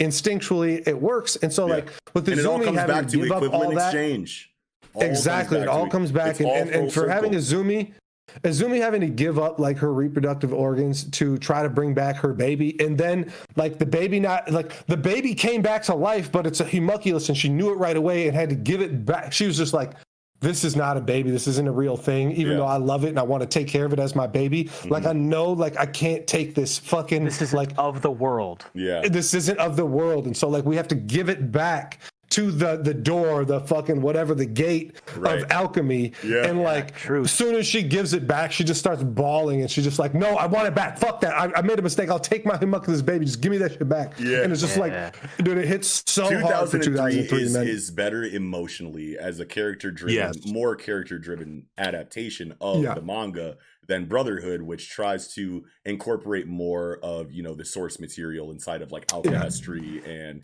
you know, and things that you didn't see in 2003. So I respect both stories for what they do. And I think that you need both of them to truly, obviously you can just read the manga, but as far as adaptations go, I feel like you need both of them to truly understand, and not so much like the story, but just like, I mean, if you come from 2003 Full Metal Alchemist like we did, Or if Brotherhood was your first, experience, then it's probably different. But if you come from 2003, that's an incredible story that opened the door for Full Metal Alchemist for you. Then you got Brotherhood, so you can see what was missing from the manga. But I feel like you need both of those if you're gonna go the anime only route.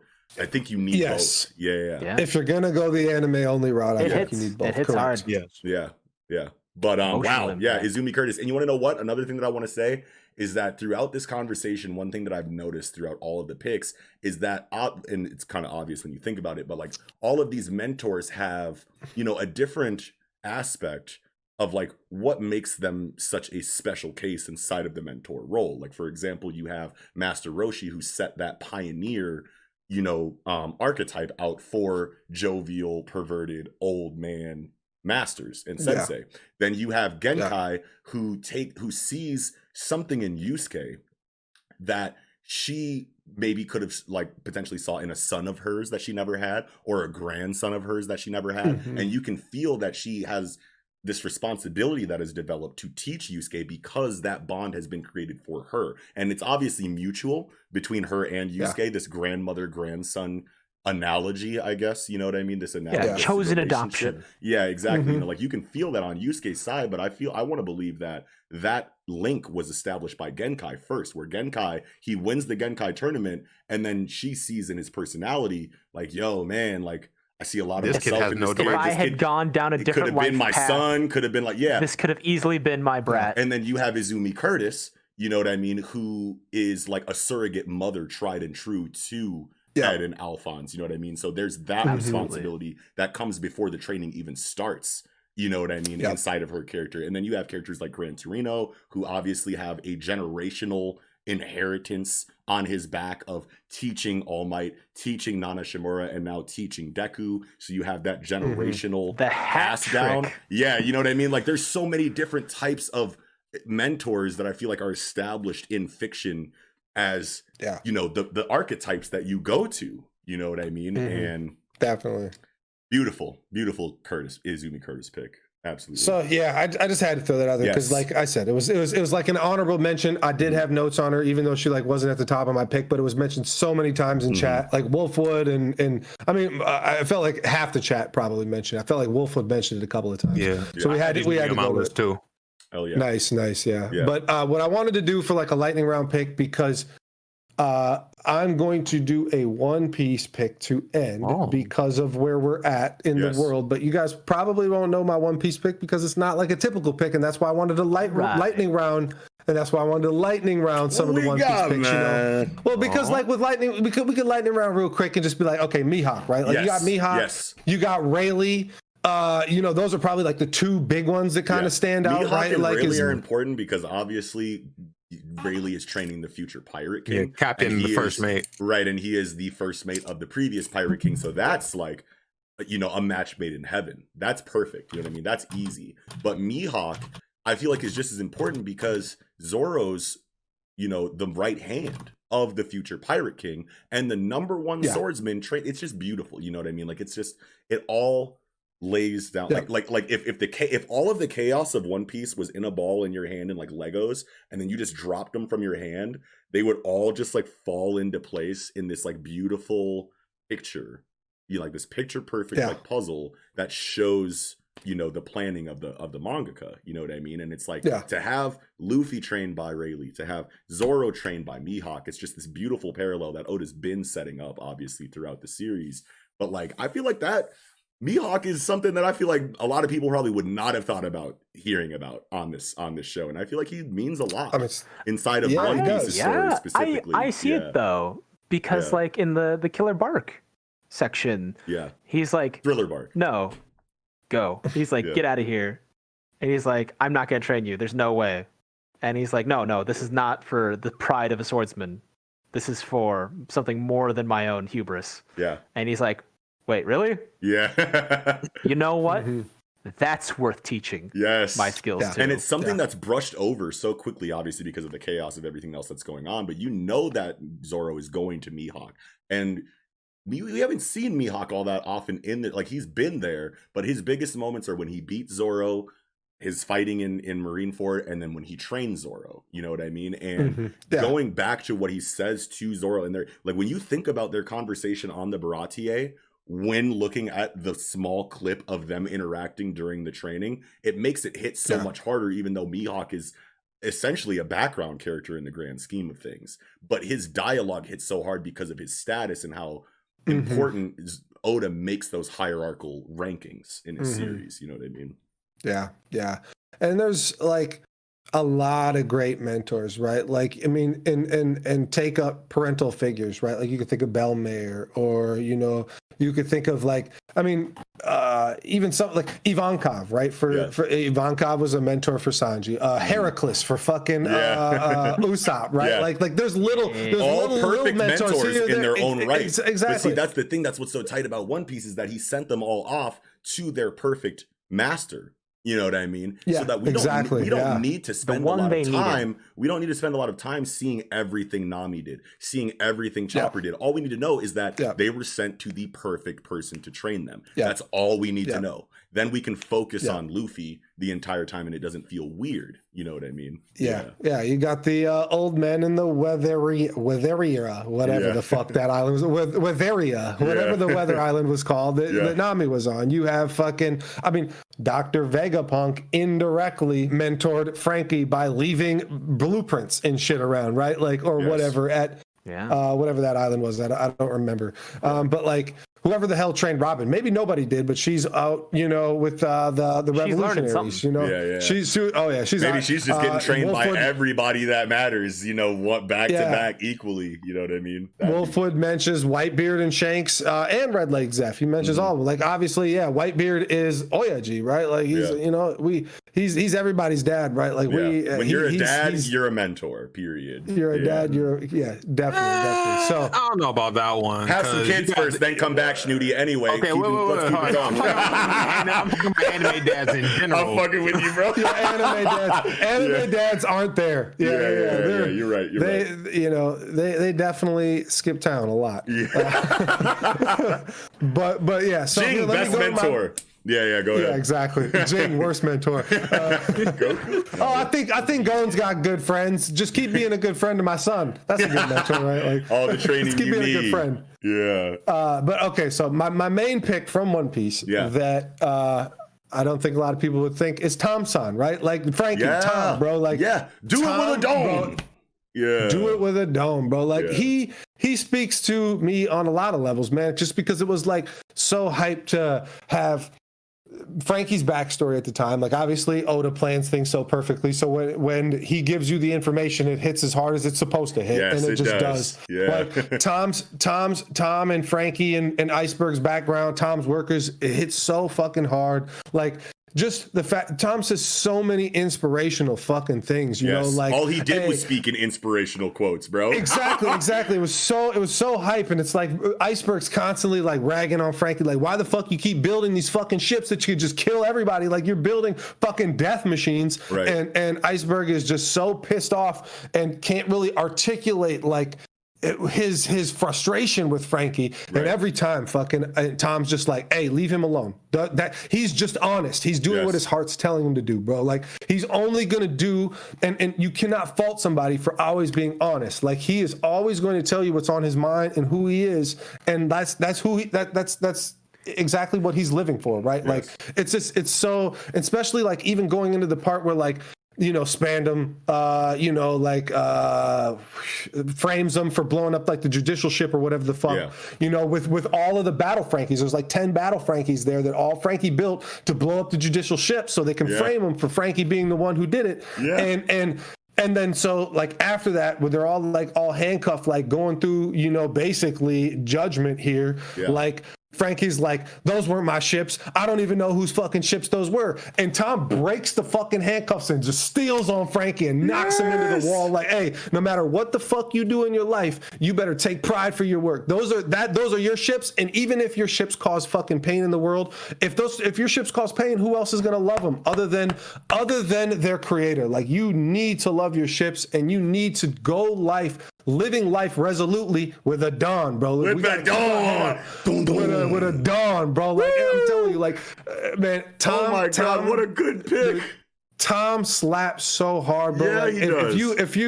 If you are not like if you're Tom, Frankie, fucking backstory memory is hazy, you know, just go back and watch Water 7, bro. Because like I swear to God, Tom is as hype, and man, I feel bad now because Hero Luck too, and Clover, man, Clover for Robin, Hero Luck for Chopper, bro. Everybody got somebody, man. Bro.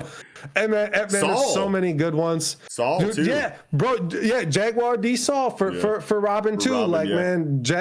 man, Saul gave everything, man. Like I feel like that's just like the story of One Piece slap. is that like it is. It's just a bunch of characters that have been here for a long time. Their story is over, and they're passing their information off to the generation that is going to make the difference they never could. You know what I mean? Like that's what inherited will means in One Piece. Everyone is a teacher in One Piece. You know what I mean? Yeah. I think that is true. Everyone's a teacher in One Piece because like in One Piece, you will run into many people. You will learn something from them. You may not like what you learn, or you will learn what you don't like. But you're gonna learn something. But you're gonna learn something. Yeah. Definitely. I love Tom. That is so cool. Tom's no one the expected best, Tom. No one. Really none of y'all expected Tom. No, none of y'all didn't even think Tom was That's gonna be on Kiko this for list. you, I baby. did not see it in the chat. Hey. Love that. Nope. That's great. Love it. Big Tom out here doing it with a Don. Doing it with a Don, man. Hey, love that. Okay, so Kiko just had his big segment. I think he went out with a Don, in my opinion. So let's go, Shnoody. What you got for your last pick, man? Make it count. Okay. I was gonna do Urahara to circle back to that Yoruichi comment earlier, but I'm He's surprised been nobody honorably mentioned. He has been honorably mentioned. Yeah. I'm surprised nobody said this yet. Gojo Satoru. I knew you was going. Come on, man. That's you. Yeah, we expected you. That we left that for you. Yeah, I left that off. I'm saying I'm so glad because we were getting to the end of the episode. I was like, is no one gonna say Gojo because they all thought someone else would say it. We just want to be polite. Yeah, but go ahead, Shnoody. Get in that bag, bucko. Yeah, I think it was like Izzy earlier saying like Gojo isn't a good mentor. Like, no, I'm asking. I'm not saying. because he really is. He took somebody who had absolutely zero idea of what they were doing and taught them the basics, and then brought them to a battlefield and then taught them. So you already know you have these basics, and then you have the extremes and everything in between. Yes. And I also put like / Aoi Todo because I mean it's Todo. Yes. Like come on. Todo. Like, we're about to see part 2 of the season 1 is about to show up. It sure is. You know what's about to happen. See, the thing about Gojo though, dude, is like I feel like what makes Gojo so cool is just like Akutami, I feel like is approaching their story with Jujutsu Kaisen in a very similar way that Togashi did. Obviously, Togashi is a huge influence to Akutami Gege, but like just like in like the deconstructionist approach to shonen storytelling says wherever there's an established trope, take that and tell it almost the opposite way, or at least drastically different. And what I feel like we see a lot inside of mentorship roles inside of anime is whenever there's a character that is meant to be a mentor, it's always either a combination of the dialogue or the cinematography, the direction, whatever. They always emphasize the teaching scenes in ways that really pound it into your brain. This is a training segment. This is a moment of exposition where you and the character are learning something. Inside of Jujutsu Kaisen, you have those too, but I feel like for Gojo, his teaching moments in the story are so subtle compared to everyone else because it's always just passing dialogue in his head. It's always like him thinking about something, him thinking about the future and the next generation and how the people he trains are going to change the world. Those are all things you hear inside of his head or like in passing to Ijichi. You know what I mean? It's not drastically highlighted segments. When he teaches things, it's there if you want to go back and reference it, but it's not like in your face, this is a teacher like Jiraiya is. Yeah. It's because like as like kind of like happy-go-lucky as he acts, he does put a lot of thought into his choices because he knows he has the weight of being the strongest under the heavens. You know, and so he thinks about the consequences of his actions, like whether he was fighting Geto or anything. He's just like, do I actually do it? Yeah. Oh man, that panel when he loads the red, he points the red at Geto when he's walking, when he's like, actually, Nah. That was a heavy ass page, bro. Yeah, no, like his choices have weight, and he's thought about it all his life. Yeah, like, and that goes into that line of dialogue. He's like, "Are you the strongest because you're Gojo Satoru, or are you Gojo Satoru because you're the strongest?" That shit slapped so hard in that scene, bro. Wow. No, great mentor because he has more than a plan for an individual. He has a plan for generations. Yes. For a whole society of people. Yes. Yeah. His future And sight is yes. Has any like teacher like willingly like, hey, I'm time out. I need to go bring my student into the most harm's way possible. I'm gonna put you into a fucking volcanic fucking domain expansion so I can teach you domain expansion right now. But don't worry, it ain't even gonna affect you. It ain't even gonna affect you. Just sit here and watch. And I love Jogo's dialogue there. Like, hey, what you bringing this kid around? You need a shield or something? Like, why you need a hostage? Like, what's going on? Like, what is this kid for? Like, he's like, no, don't worry about it. Bring my kid to work day. Yeah, exactly. Bring my kid to work today. Exactly. Bring my kid to work today. He just needs to see how I put in the work. One second. I need to teach him the pinnacle of a jujutsu battle, and it's just, man, it's super, man. Like that slaps so hard, and hey, man, shout outs to Mappa. They're doing a great job. And shout out to Morning Rain. Shout out to Morning Rain just commented, his belief in his students slaps. This is something that I feel like is not touched on all that often, inside of the mentorship role, is really emphasizing how much this mentor wants to change. There's obviously a flaw in society. And the way that Gojo approaches it is like, I could just vaporize everybody. You know what I mean? Yeah, like I could literally just delete all of the higher ups. I could literally just wave my hand and they're all dead, but that won't change the world. Yeah, that won't change the world. If I go on a tyrannical sweeping of everyone who doesn't agree with my ideology, then the world is going to be like, that's fucked up, and now a faction is going to rise against me. But if I just teach the generation below me how to be strong enough to change the world, on a macro level, you know what I mean? Then that is the best thing ever. And I feel like we don't see enough teachers talk about the entire future of the world, outside their window. They just talk about the future of their student. You know what I mean? Gojo thinks a lot bigger than most mentors, I feel like. He has a belief that's rare, belief in his students that's rare outside of sports manga, but his scope is just, there's no one else capable of that scope that I've read so far. I agree. Yeah. I think I agree. Beautiful. It really Gojo's such an amazing teacher in person. And I feel like it's something where like Gojo, like when people talk about like Kakashi versus Gojo, for example, and people obviously are like, yeah, Kakashi, because he's the teacher everyone knows about from Naruto. He's established for 800 chapters for all this time. But then like when you talk about Gojo, and it's like, okay, well, what has he done? It's something that you usually need like an expert or someone who's at least read it twice or at least knows more than you do to come back and remind you. Gojo taught Yuji this, taught Megumi this, boom, boom, boom, boom. But it's so subtle the way that it's delivered compared to other shonen stories that it's probably easy to forget because, like I said earlier, it's always passing dialogue and subtle character interactions that show you what kind of a teacher Gojo is. Subtle mentoring's harder, honestly. Yeah, it really is. Like being able to guide a student in a way that you want without overtly controlling them or directing them by like grabbing their head and pointing them in the direction they want. It's just more difficult. Like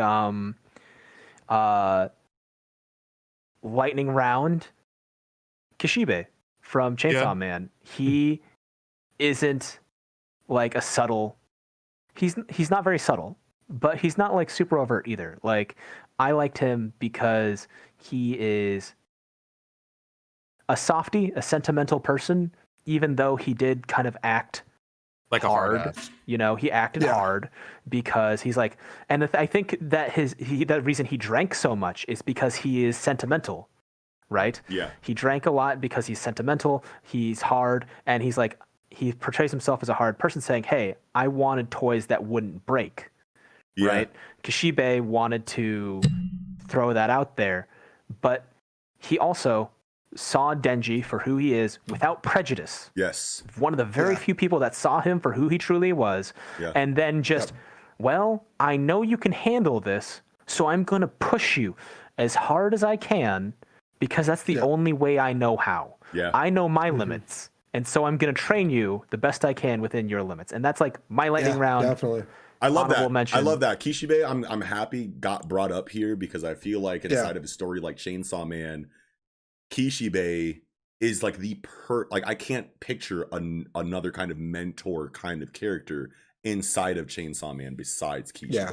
You know what I mean? His montage that's like the kind of mentor you. It was quick. It was fast. Yes, like he's very there. So efficient. It's very obvious that he's there because he's the best he is at what he does. But it's very clear that he probably doesn't really think that he wants to be there or should be there. You know what I mean? Yeah. So you have someone who's hired to train someone versus someone who sees, you know, a son kind of character, or someone who sees a grandson like Genkai, or a surrogate mother like Izumi Curtis. We're talking about the different kinds of mentors we brought up tonight. Kishibe is a contracted one. That's different. Yeah. That's awesome. He's just like, this is a young peer, and he leaves a final like parting bit of homework. Yeah. With Nayuta.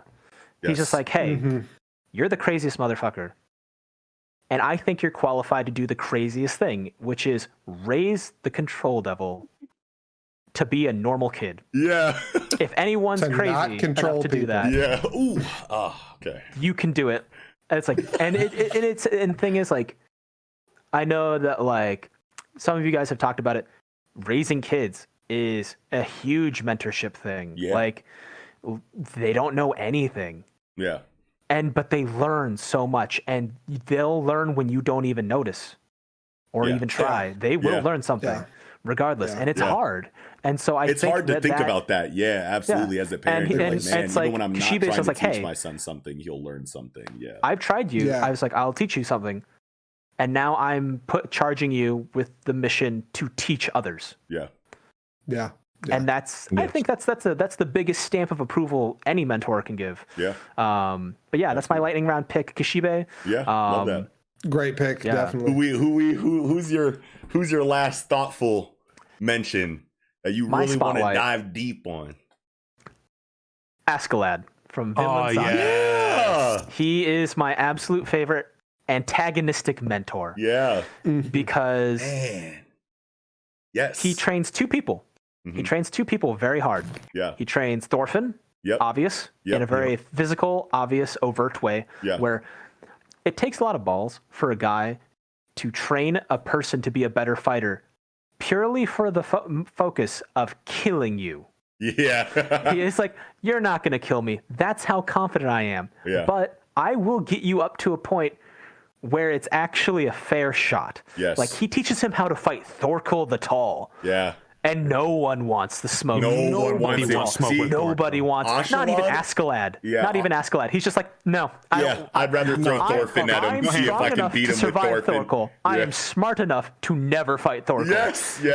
But I'm smart enough to send you against Thorkel, and then I'll train you. Yes, and then seeing how you do against Thorkel will help me if I ever have to fight him. Yeah. And the thing is, Bjorn says it. You trust the kid, don't you? Yeah. You've come to trust the kid, and that is huge. He does trust the son of Thor's. Yeah. Because he sends him against Thorkel. Yeah. He's like, I expect you to fight this guy. Yeah. He's a mountain. Yeah. No one wants to fight him, not even me. And I expect you to live. Yeah. And it'll be a good experience one way or another. See, and if you fail, well, then you fail. That's it. The thing about Askeladd is that, like, I love how much he respected Thor's in the moment that he kills him. He's heard about Thor's. He's heard about the Yams Vikings. He knows the stories, and this is the plan that he enacted to beat Thor's. You know what I mean? Because he knew that he couldn't square up with him legitimately. And that's a part of his character. You can say whatever you want about that, but the motherfucker got a noggin on him. You know what I'm saying? And like, that is like the main thing about Askeladd is I feel like personally, out of anyone who's been brought up tonight, Askeladd is the most unique pick for this role, even though he feels very obvious, you know, and he made it on the thumbnail, obviously, you know what I mean? So we were obviously thinking about him. But Askeladd is the most unique case of a mentor, I feel like, because it's like, I killed your dad, but I had so much respect for your dad that I knew that the only way that I could kill him was with underhanded tactics. His son was in the way, or his son was there. I knew what this meant for Thorfinn's character before Thorfinn knew. I killed your dad in front of you. You are going to hate me for the rest of your life. But I respected your father so much that now that I'm here at this point where Bjorn says, you trust Thorfinn, don't you? He's like, yeah, because I respect Thor's, and I killed him because of the game. He didn't deserve to die. He didn't even die But fairly. It was about job. Charge it to the game. You know what I'm saying? He's like your dad died on some bullshit because of me. So there's a responsibility that I feel like he has there for Thorfinn, even though he didn't communicate with that to him ever. You know what I mean? But you could feel that there. This is a very You survived as a child. That's respectable. Yeah. He didn't have to duel him ever. Yeah. And then he turned it into a reward system. Yes. He turned it into the carrot to push the kid to do what he needed to do to grow stronger, period. Yes. Yeah. And then he's like, that's the toughest love I've ever seen. Yeah. As fucked up as it is, as convoluted and macabre as it is, like that motherfucker loved Thorfinn, that bro. stuck with me. He did. But the part that also stuck with me was Canute. Yes. The way he trained Canute. He knew that Canute had responsibilities. He knew he's a smart guy. He's got a noodle. He's got a good brain on his head. And he knows what needed to be done for a politician to survive, to excel. Yes. And he said, and he knew that Ragnar was no longer the mentor for him. He was a smothering mentor that was holding the kid back from his true potential. He throws in Thorfinn, knows that these two kids will interact because of Thorfinn's personality, and he will antagonize him until he draws out the fire that Canute needs. Yes. He puts him out, creates the environment that a kid will need to survive. And he's underhanded, he's a villain. Yeah. But he is a mentor. He betrays Ragnar. Yes, he does. And then he uses Ragnar's death and says, Canute, you need to make that sacrifice that Ragnar had for you mean something. He's dead. He's gone. But you need to make it worthwhile. I know you're going to miss him. But if you don't shape up and put your A game on, it'll be for nothing. Yes. And you will still die. Yes. Oh my God, you said that so well, bro. He believed in all those kids. Maybe not, he even believed in Thorfinn, because he wouldn't send Thorfinn out to these jobs if he didn't believe in him. Or at least didn't believe he would do enough damage to make it worthwhile. Yeah. Wow.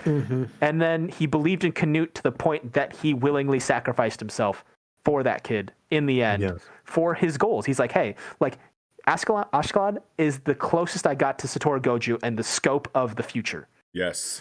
Second closest. Because he's like, I want this future to happen. I've trained this kid up. I've taken him as far as I can go. And I am willing to die because I am betting the future on this kid. Yes. And he teaches, he really leaves when he dies, spoiler beautiful alert moment for Vinland Saga, people who haven't seen, spoiler alert for a 30-year story, but or 20-year, however old Vinland Saga is. The Vinland Sagas it's a historical fiction. So if you haven't read a history book, then you're just late. Character development? You gotta like it. Inside of Ashalod's character, we know that he dies, and when he dies, he leaves Thorfinn with the biggest lesson, really. The biggest thing that he says to him is, you didn't get your revenge on me. So what are you going to do now? It was taken from you. You were supposed to kill me, and you didn't. How are you going to live your life now? You know what I mean? Because you're not going to stab me here now to confirm it, because we're having a father-son moment, obviously, and I'm already on my way out anyway. So you blew it. You didn't beat me. You didn't get revenge for your dad. So how are you going to live your life? Wanted either. Yeah, exactly. You know what I mean? And that, more so than anything Ashalod taught him physically, was the biggest moment for Thorfinn. Was that moment of knowing that everything it changed how he approached the entire world. Until that point is now gone. And the final fight they had. Yes. Because when Ashalod had to kill Bjorn, spoiler, I'm sorry. It's just been out almost 5 years. It's just okay, here's why you can't beat me. And you're going to apply this in a later arc. You don't know this, but I'm telling you now, because if you don't learn this now, you're just going to die. Yeah. Wow. Yeah. And the thing is, he's talking down to him, but in an oddly constructive way. Yeah, he leaves him very specific life lessons disguised by just regular survival training. You know what I mean? Like, you think that Ocelot's yeah. just trying to keep Thorfinn alive, but he's actually teaching him things that he'll use way later. But in his he life, has no, and I think it's because Ashkelad sees a lot of himself in Thorfinn, right? Yeah. And Thorfinn, based on circumstance, because of shitty Vikings, right? It's like, it's like, I was willing to swim to Wales. Yeah. You were willing to hang out on a boat and kill whatever and drink river water and eat scraps just for the chance to like fight me, and you chose not to kill me in my sleep? All right, cool. That took restraint. That took focus. I see that in myself. I see that in you. Yeah. I will teach you in the way that you will accept and understand, because I respect your father and the child, and I respect you as a child. Yes. Like, you didn't backstab me when that was the easy way. Feel you. I felt that. And Ashkelad, bro, at everything that we brought up tonight, much as all of my Genkais and my Rayleighs, like, Ashkelad I feel like is my favorite pick tonight just because of how different and unique of a mentor he is comparatively. Saved him for last. Yeah, and you want to know what? Like, I put him on the thumbnail just because I was like, there's no way out of 4 people that Ashkelad isn't going to be brought up. But I thought, maybe not. You know what I mean? The way the conversation was going. But I'm so glad that he made it here, and the way that you painted that and explained that was beautiful. Mellow. That's perfect. Ashkelad might be one of my favorite antagonists, if not just characters. Period. Yeah. Period. I've never seen a character like him, bro. Yeah. Okay. All right. So, everybody, Shnoody, did you do? Yeah, you did your last one. Yep. You did He did. Gojo. Yep. So so it's me. Yeah. Yeah, you're it. We're finishing it on you. Yeah. All right, we're wrapping up with me then. Okay. Well, for those of you who know me, I have not said the very obvious mentor that anyone who knows me can expect me to bring up on an episode like this. And I'm very happy to see that it hasn't been brought up at all by anybody else, but I have seen him quite a few times in the chat, mostly by Impanzu Elwick. My guy, shout out to the king Impanzu. But we got Chun Woo Han, aka Gulmoon Ryong, aka the 9 Arts Dragon from The Breaker. Okay. Now, this is a pick that means a lot to me and Kiko as avid Breaker fans.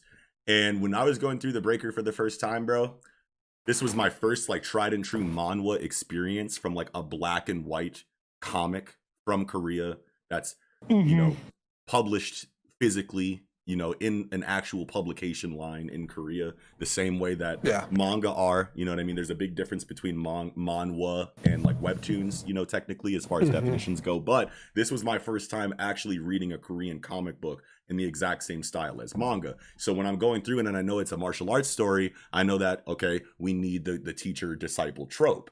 You know what I mean? So I was expecting something great from something that has been touted as the best martial arts story coming out of Korea, but I wasn't ready for just how good of a teacher-disciple relationship we would see inside of Chun Woo Han and Yi Shi-woon. You know what I mean? And it goes back, we don't have to spend too much time on Chun Woo Han because I feel like he fits into a lot of the positives that we brought up inside of other mentors that we've talked about tonight, but you have to bring them up.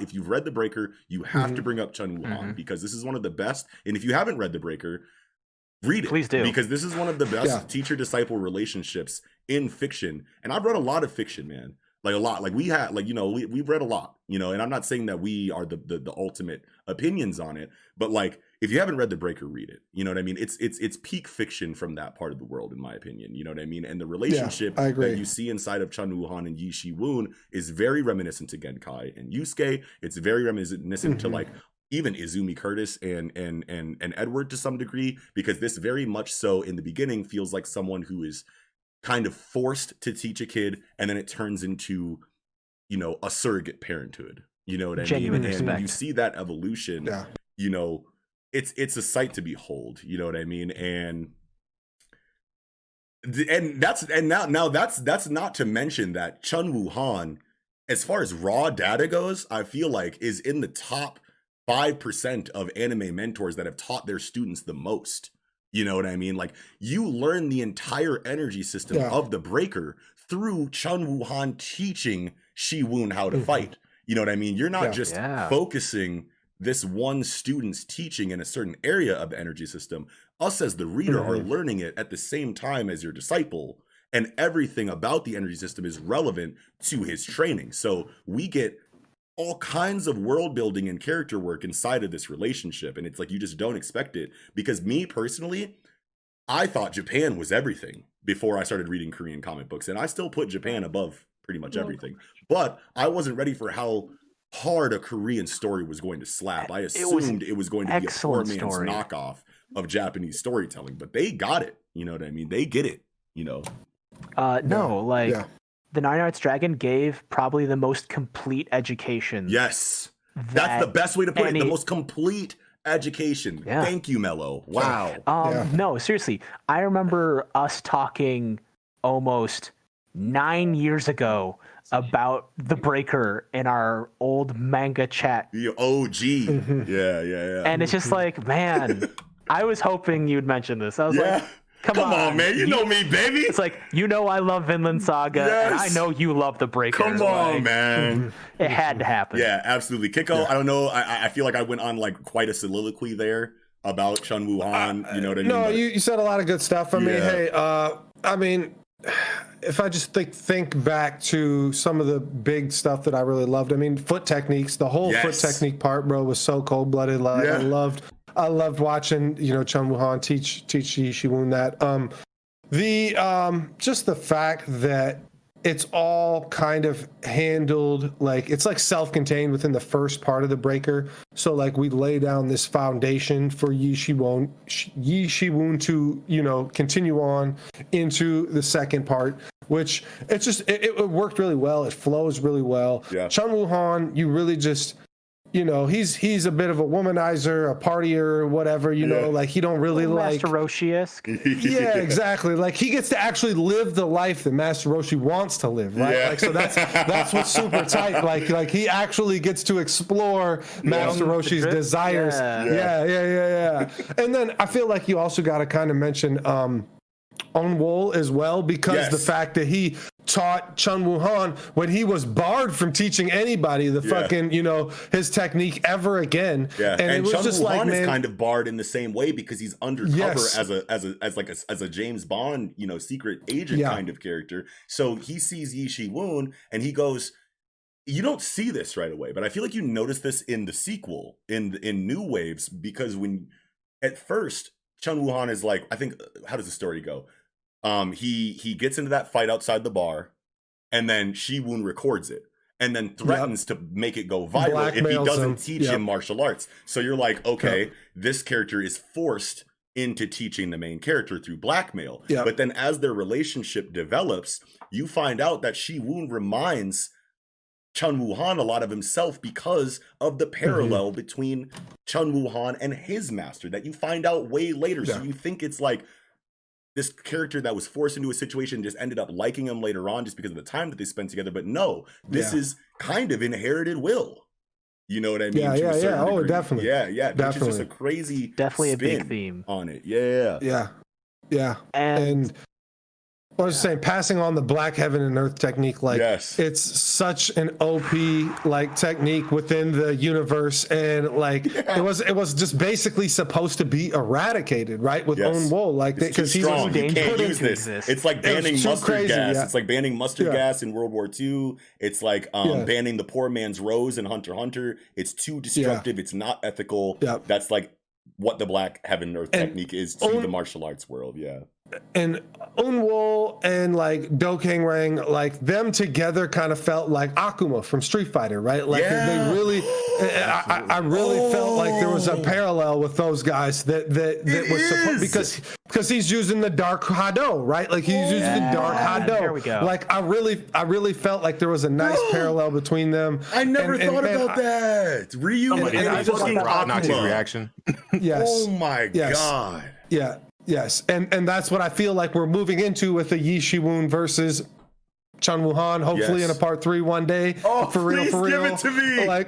I know. Please.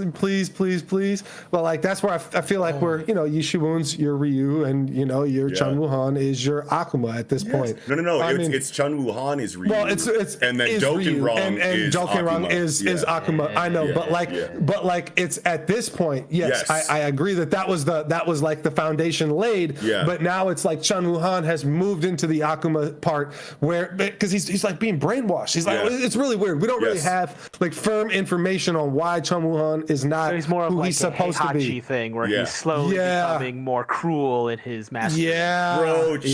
Whoa. How would I bringing it around here? Yeah. Wait, we have Tekken and Street Fighter in fucking the Breaker, and it's so obvious. It fits Why not? so well. Yeah, exactly. How do you not notice? Style, to be fair. Exactly.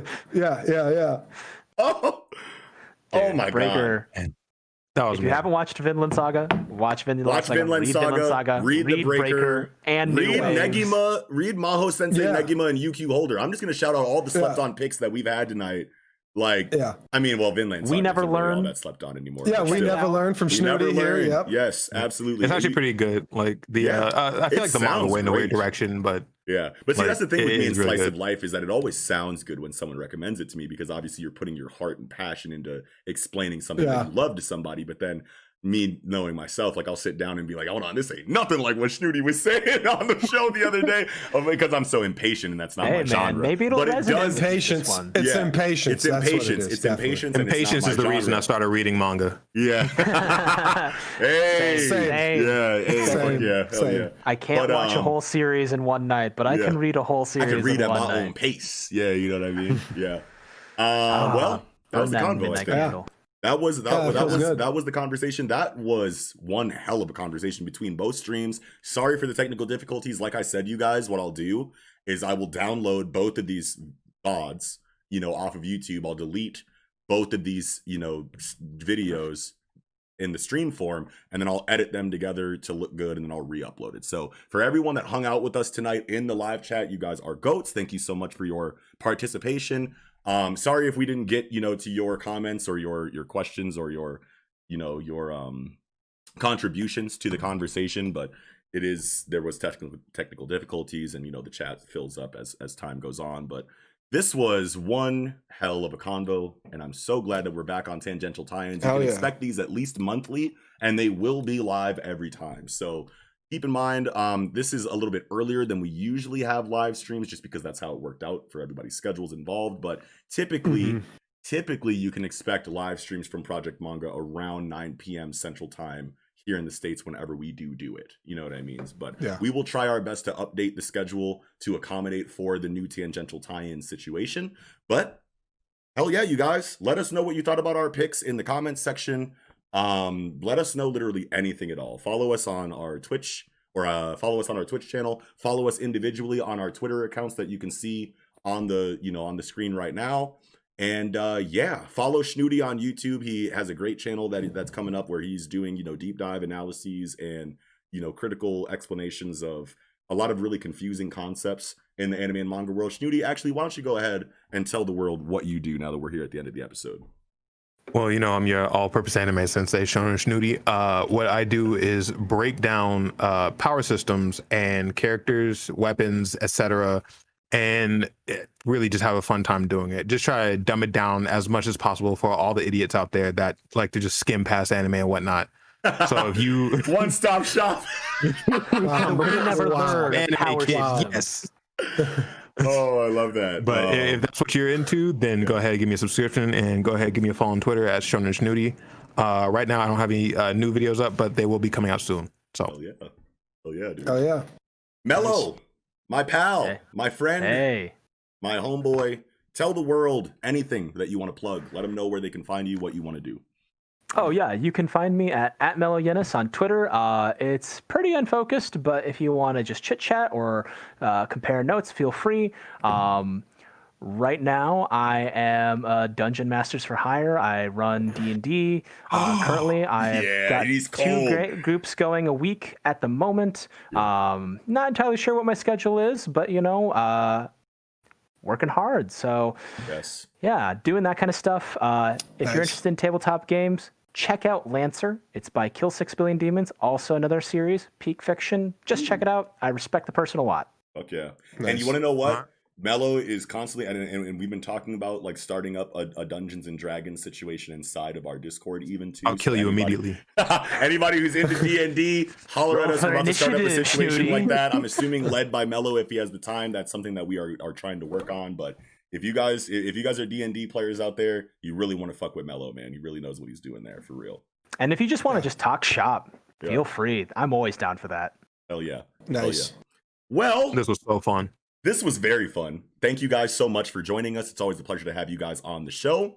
But that is going to do it for this episode of Tangential Tie-Ins. Thank you guys once again for joining us and dealing with the technical difficulties. We will see you guys anywhere that you normally find us. Join the Discord. I'm pretty sure it's a link down in the description if you want to join it. I'm pretty sure that's where we're all going to end up. I'll be in voice chat. We'll all be in voice chat. We're going to kick it tonight. It's the weekend. Let's turn the fuck up. But all right, you guys, we're out of here. Folks. Wrapping up. I'm your host, Noxie. Peace, y'all. Let's kick up.